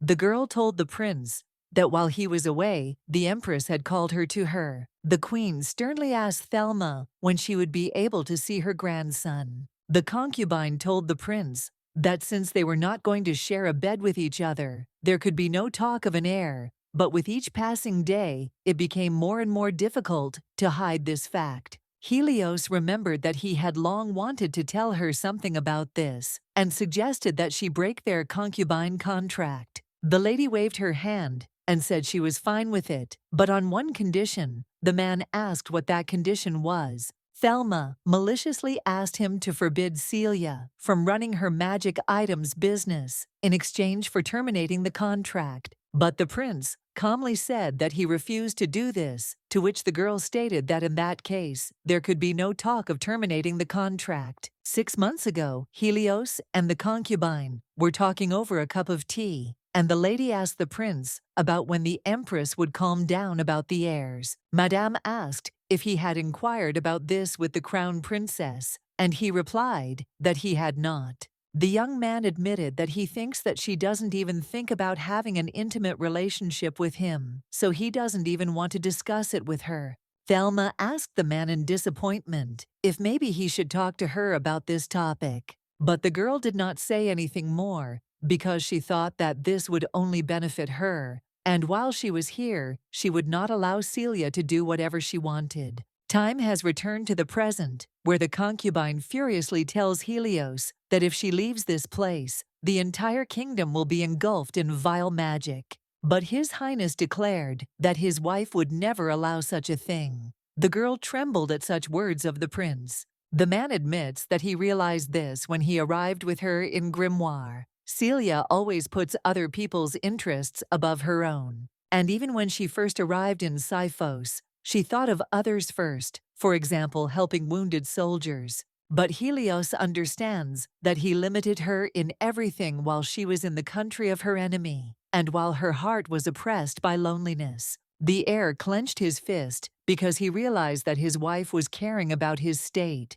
although she should despise everything connected with it. The young man confidently told Thelma that Celia deserved more respect as a princess, and with her people, would stop perceiving magic as something terrible. But the concubine suddenly asked her master if he was making fun of her. The prince told the girl that he understood that she was afraid of magic, but his wife's magic was different. Looking at his clenched fist, the man added that thanks to this magic, many soldiers from Sifos were saved, and if it were not for it, he would have died. But the girl was not convinced, and she sternly warned that if he did not close her business, she would do it herself. Helios, deciding that from now on he would protect all of Celia's interests, told Thelma that he would not let her stand in her way. Evening came, and the young princess was getting ready for bed. But before that, she decided to have some tea that the butler had prepared for her. The lady was looking at the jacket that her husband had lent her, but the servant said that she could return it, to which the lady said that everything was fine. Having looked at her husband's clothes more closely, the girl thought about the fact that she still wanted to talk to Helios. Celia believes that if he is afraid that she will be outraged by his desire to have an heir with Thelma, then he should not worry.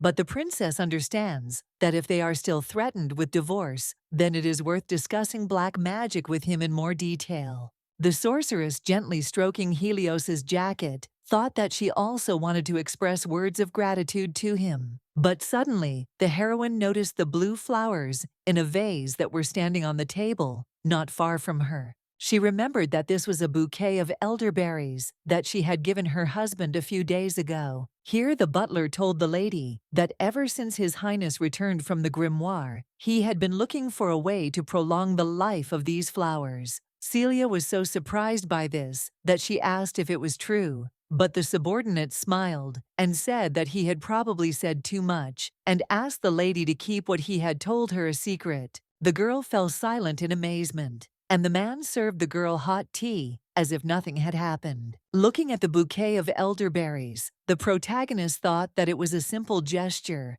but Helios so diligently wants to preserve them. The sorceress realized that she knew too little about her husband, so she decided to fix it today, but suddenly she heard a sound from behind. Turning around, the lady was stunned by what she saw. The prince entered the room with his bare, pumped-up torso. The gentleman called out to his wife in surprise. The stunned and embarrassed main character immediately walked towards the man to return his jacket to him. Having returned the prince's thing, she immediately turned around and said that she would probably go to her room. But suddenly something unexpected happens. The girl accidentally stepped on the fabric of her dress, which is why she was ready to fly to the floor. However, the unfortunate girl is caught in time by Helios, who, smiling, asks the girl to be careful and thanks God that she was not hurt. The protagonist blushed embarrassedly and said that she was fine. The young man smilingly thanked his wife for returning the jacket to him personally. She, lowering her head and accidentally stuttering, once replied that it was nonsense. Then His Highness asked the princess if she was free because he wanted to talk to her face to face.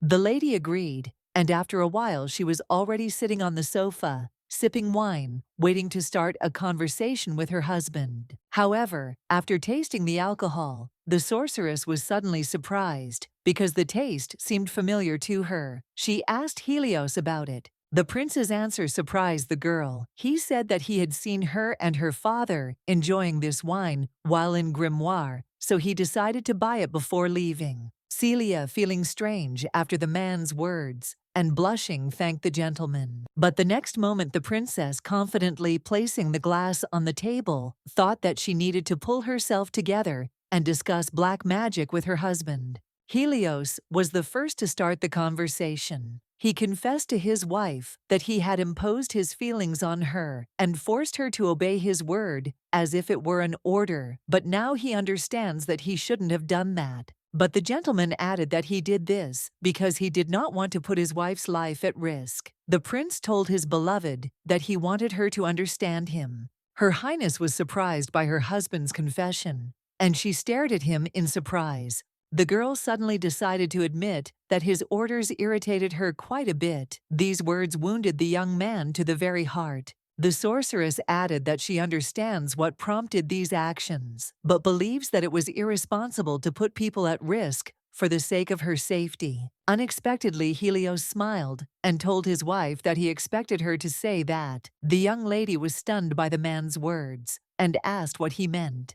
The prince tells the lady that he would like to offer to deal with black magic together as a couple, because this way he can be there and protect her at any time. The main character was so surprised by her husband's words that a scarlet blush appeared on her face. The girl says that she would not like to cause unnecessary trouble. The young man, dumbfounded, asked the princess what she was even talking about. Her Highness, clasping her hands in excitement, asked Helios if he had thought about Thelma, since he could have spent time with her first rather than his wife. The bewildered prince told his lady that he did not understand what she was talking about. Suddenly, the protagonist stated that she knew that he and his concubine would have an heir, and she did not intend to interfere with this. The girl asked her husband not to worry about her, explaining that she was not as weak as she seemed at first glance, and if necessary she could stand up for herself. But then His Highness, stunned, asked the sorceress, who said that he and Thelma would have an heir. Before telling his wife something important, the prince boldly took a couple of sips of wine. The gentleman then confessed to the lady that on their wedding night, he thought that if he defiled the angel in front of him, she would never be the same again. Celia was so embarrassed that her cheeks instantly turned red,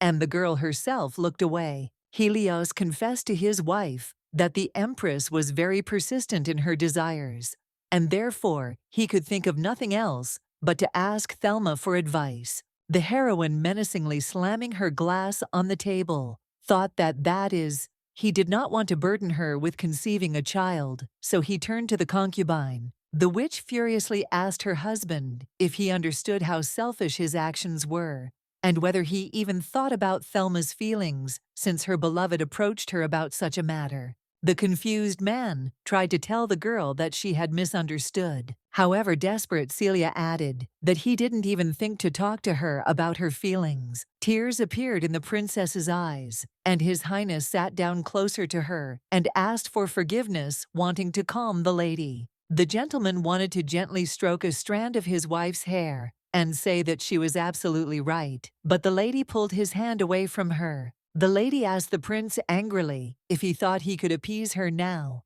The princess reminded her husband that he had refused to share her bed on their wedding night and had said nothing about it. The lady also reminded that he took a concubine for himself without discussing it with her in any way, and ultimately left her completely alone. Celia, throwing her fists at the gentleman, angrily asked if he thought his pathetic "sorry" would be enough for everything he had done. Continuing to childishly beat up the prince, she added that she even thought about creating a line of underwear, and because of him, her confidence in her beauty fell. Helios, looking at his wife, said that he now understood why she behaved this way, and the man also realized that Celia had not been against it all this time. The young lady then asked her husband if he knew what had happened to her beautiful underwear, but before revealing the secret, the girl boldly drained her glass of wine. Rising from the sofa and pointing a finger at the stunned heir, she furiously admitted that she had burned him to hell.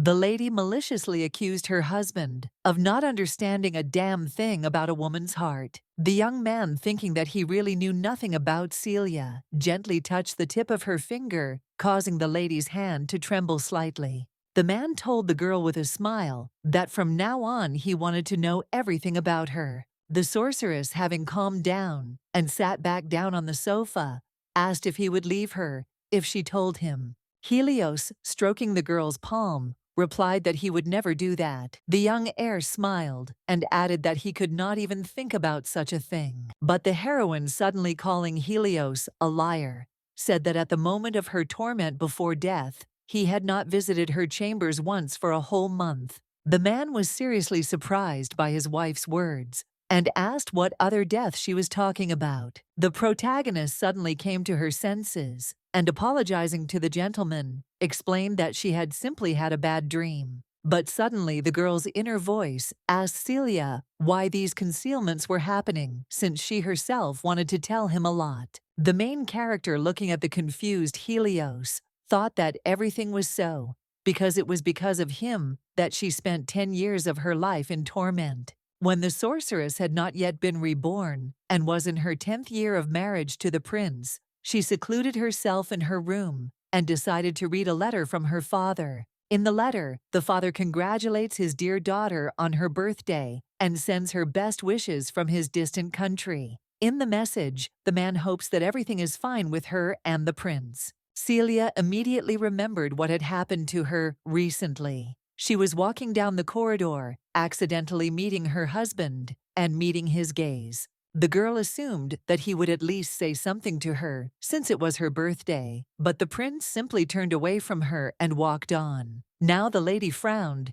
as she looked at the letter and thought that, unfortunately, this man was not even paying attention to her on such a significant day. Suddenly, someone knocked on the lady's door. The girl allowed the stranger to enter. Grid appeared in the room, smiling happily and handing Madame a bright bouquet, congratulating her on her birthday. The sorceress thanked the man and was about to take the bouquet, but Mr. Utila suddenly pulled it away, saying that he had forgotten to clean the stems of the flower from thorns. Taking her bouquet, the lady happily said that there was nothing to worry about, while the crown prince was hiding a suspicious piece of paper behind his back. The young man told the girl that he was glad that she was satisfied, because he chose the best bouquet for her. The princess once again thanked her relative for not forgetting her birthday and knowing about her preferences. He replied that they had been living under the same roof for many years, and besides, she was a member of the family, and it was clear that they should know each other well.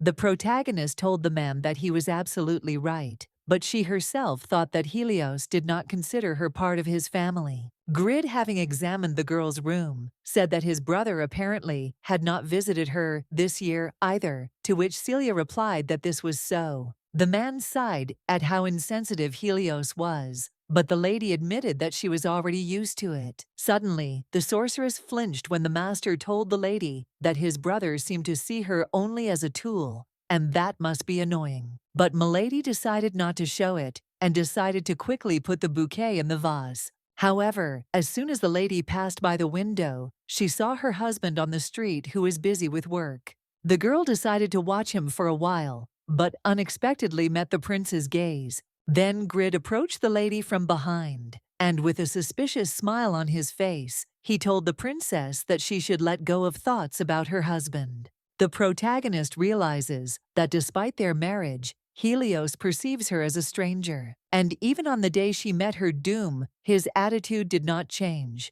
It was all not a dream, but reality. Celia did not expect love from her husband. It would have been enough for her that he respected her, and that he showed her that her existence was not without meaning. Looking now at her husband, who was staring at her in bewilderment, the girl realized that her feelings and desire to disappear from this world were real. The sorceress's eyes darkened as she looked at her palms in defeat, but she said that she was wrong about it being a nightmare. The lady asked Helios furiously if he had any idea what it was like to live 10 years alone, with no way to escape, and to listen to constant criticism of his uselessness, which could not be refuted. The heroine jumped to her feet and angrily asked her husband if he knew what it was like to live alone, without the ability to ask anyone for salvation. The prince, too shocked to say a word, simply continued to look at his wife, but she declared that because of what she had experienced, she could not forgive him. The girl, gritting her teeth in rage, quickly walked towards the door, wanting to leave the room. The protagonist realizes that Helios has changed, and now he is not the same man who made her suffer for long and painful years in complete solitude. The princess nervously clenched her fist and thought that she of course understood everything, but she simply could not forgive him. Tears began to flow down the girl's cheeks because she despised herself for expecting kindness from Helios. But suddenly the girl notices something unusual. Her hands, for no apparent reason, began to glow. The prince hurried after his wife and called out to her, but she, without even turning in his direction, ordered him not to come closer. The lady sternly decided that she did not want to see him, but the man suddenly hugged his wife from behind, saying that he could not allow her to cry alone. However, the young man was horrified when he saw Celia's condition and that her hands were glowing. The girl herself closed her eyes from fatigue and mentally asked her husband to stop being so kind. The main character gains consciousness in a certain world, similar to a dream, where someone's hand strokes her head. The protagonist's mother appears next to her, a smiling blonde in a green dress. Celia was very surprised by her appearance, and her mother also greeted her. The sorceress, unable to contain her emotions, rushed into her mother's arms. She laughed and told her daughter that she was already an adult, but she was reaching out to her like a child. The girl sadly replied that she hadn't seen her for a long time and asked her mother to allow her this weakness. Suddenly, leaving her mother alone and looking around, she asked where they were, to which the woman said that they were in the world of her dreams. Hearing this, the princess looked around in surprise and opened her mouth. The lady remembered that at the moment when Helios embraced her, her body was illuminated by light, and then she seemed to fall into a dream. Meanwhile, the mother decided to tell her daughter that she was a great girl for trying so hard. However, the woman, frowning, declared that her husband was a real scoundrel because he dared to ignore her beautiful daughter. The sorceress fiercely supported her mother and added that in her past, he was generally disgusting. But suddenly, the main character fell silent and covered her mouth with her fingers because she realized that she had just blurted out something unnecessary. The mother smiled and told her daughter that everything was fine, and that she knew very well what she had faced in 10 years of marriage, even in another life. The heroine was so touched by her mother's words that she burst into tears, and Mrs. Hervey told her daughter that she was sure that she was tired of Helios's detached behavior and his decrees. The mother, angrily clenching her fist, admitted to her daughter that she couldn't even imagine how much she wanted to give him a thrashing. The heroine hugged her mother again when she added that the prince behaved differently in this life. Celia suggested that it could be because of the divorce. The woman said that even if he had changed so much, it was too late. But the girl suddenly admitted that she was on the verge of forgiving him. The sorceress wondered if her anger might leave her if she saw Helios trying. Then the mother told her daughter that she heard sadness in her voice and asked her if she thought he deserved forgiveness. Celia bowed her head and said that it was actually her past self that was stopping her. The girl asked her mother what would happen if she forgave him, although judging by the pain she had experienced, it would be unfair to her. But the mother, gently touching her girl's face, said that she lives here and now and must think about what she wants. Tears came to Celia's eyes when her mother added that this was after all her life. Meanwhile, in real life, the heroine's body is on the bed, around which Mary and Helios have gathered, very worried about what happened. The maid told the prince that according to the doctor's diagnosis, Her Highness was being tormented by her own magical power, destroying her body from the inside. The doctor, standing next to the lady's bed, asked anxiously what was causing the magic to go beyond the control of its magician. The doctor then said that all people referred to the accumulation of negative emotions. The man explained that magical power is like a vessel that can be filled with negative emotions. When emotions become excessive, the vessel collapses and the magical power gets out of control. Mary, looking sadly at the lifeless princess, said that Celia was of course a powerful magician, but even she was not able to bear this. Helios, frowning with anger at himself, said that it was all because of him, and it was he who had done something that could not be undone. A new day dawned, and the young gentleman pulled back the curtains on the window in his wife's room. After this, the man put a vase with a beautiful bouquet of gerberas on the table of his beloved. Mary's maid, looking at the flowers, told the prince that they were simply beautiful. The gentleman smiled and said that he chose this bouquet because he thought Celia would like it. After some time, the prince and the maid began to care for the main character, who was still unconscious. The servant was surprised at how carefully the prince combed his wife's hair, because she never thought that she would see His Highness, who wielded a sword, so well comb his wife's hair so carefully. Helios told his subordinate that he would continue his work from tomorrow, but would like to temporarily move his office to Celia's room. She said that she would fulfill his wish, but asked if it was really necessary, since she could look after the princess herself. The man said with a smile that he himself wanted to look after his beloved. Hearing this, Mary suddenly realized that the prince's words reminded her of those very memories. One day, the prince and princess came to the town square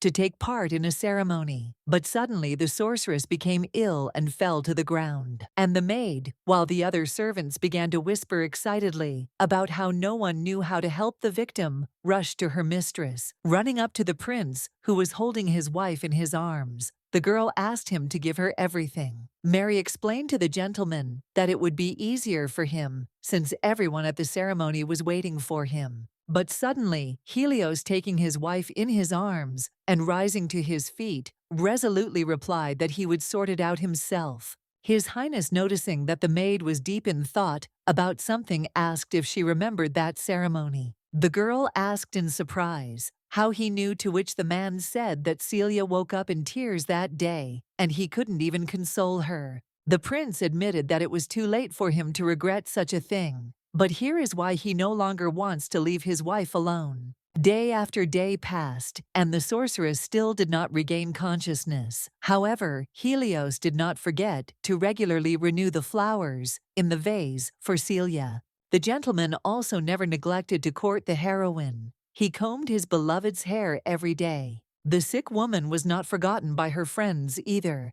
Count Grace came to the protagonist to see her and support her loved ones. So, on one of those evenings, Helios, as usual, walked down the corridor to his wife's room, carrying a towel and medicine in his hands. But suddenly, he came across his brother, who smiled at him in greeting. The prince asked what he wanted. Grid, instead of answering, began to be indignant because he had come all this way to meet his brother, but he still hadn't said hello to him. Then Utila said that he was aware that Lady Celia had an excess of magic in her system. The prince said that was so. The heir immediately exclaimed that he had warned about this and reminded his brother that the sorceress could not stand him, and it would be better for him to stay away from her, although he even followed her to Grimoire. The man, with a grim smile, decided that a nightmare would happen when the princess woke up and saw her husband, whom she dreamed of divorcing, by her bed.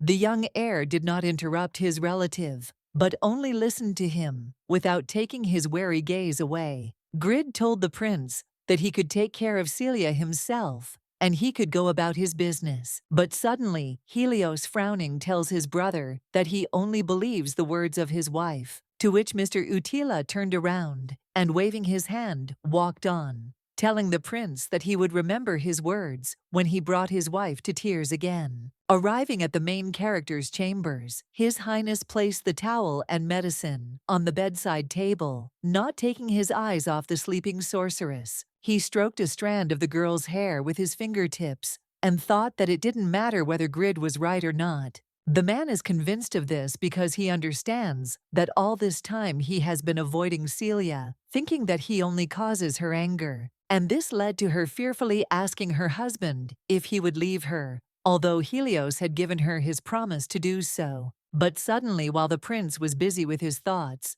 Leto appeared at the open window in the room, who, biting a lollipop, told the master that his sister had apparently had a hard time. His Highness furiously asked the boy what he was doing there, to which he greeted him with a bright smile and said that he had come for a celebration. The young man, looking at the boy with a stern gaze, asked what kind of celebration he had in mind. The boy joyfully ran up to the gentleman and said that he had helped him a lot, and therefore, as a token of his gratitude, he wanted to show him something.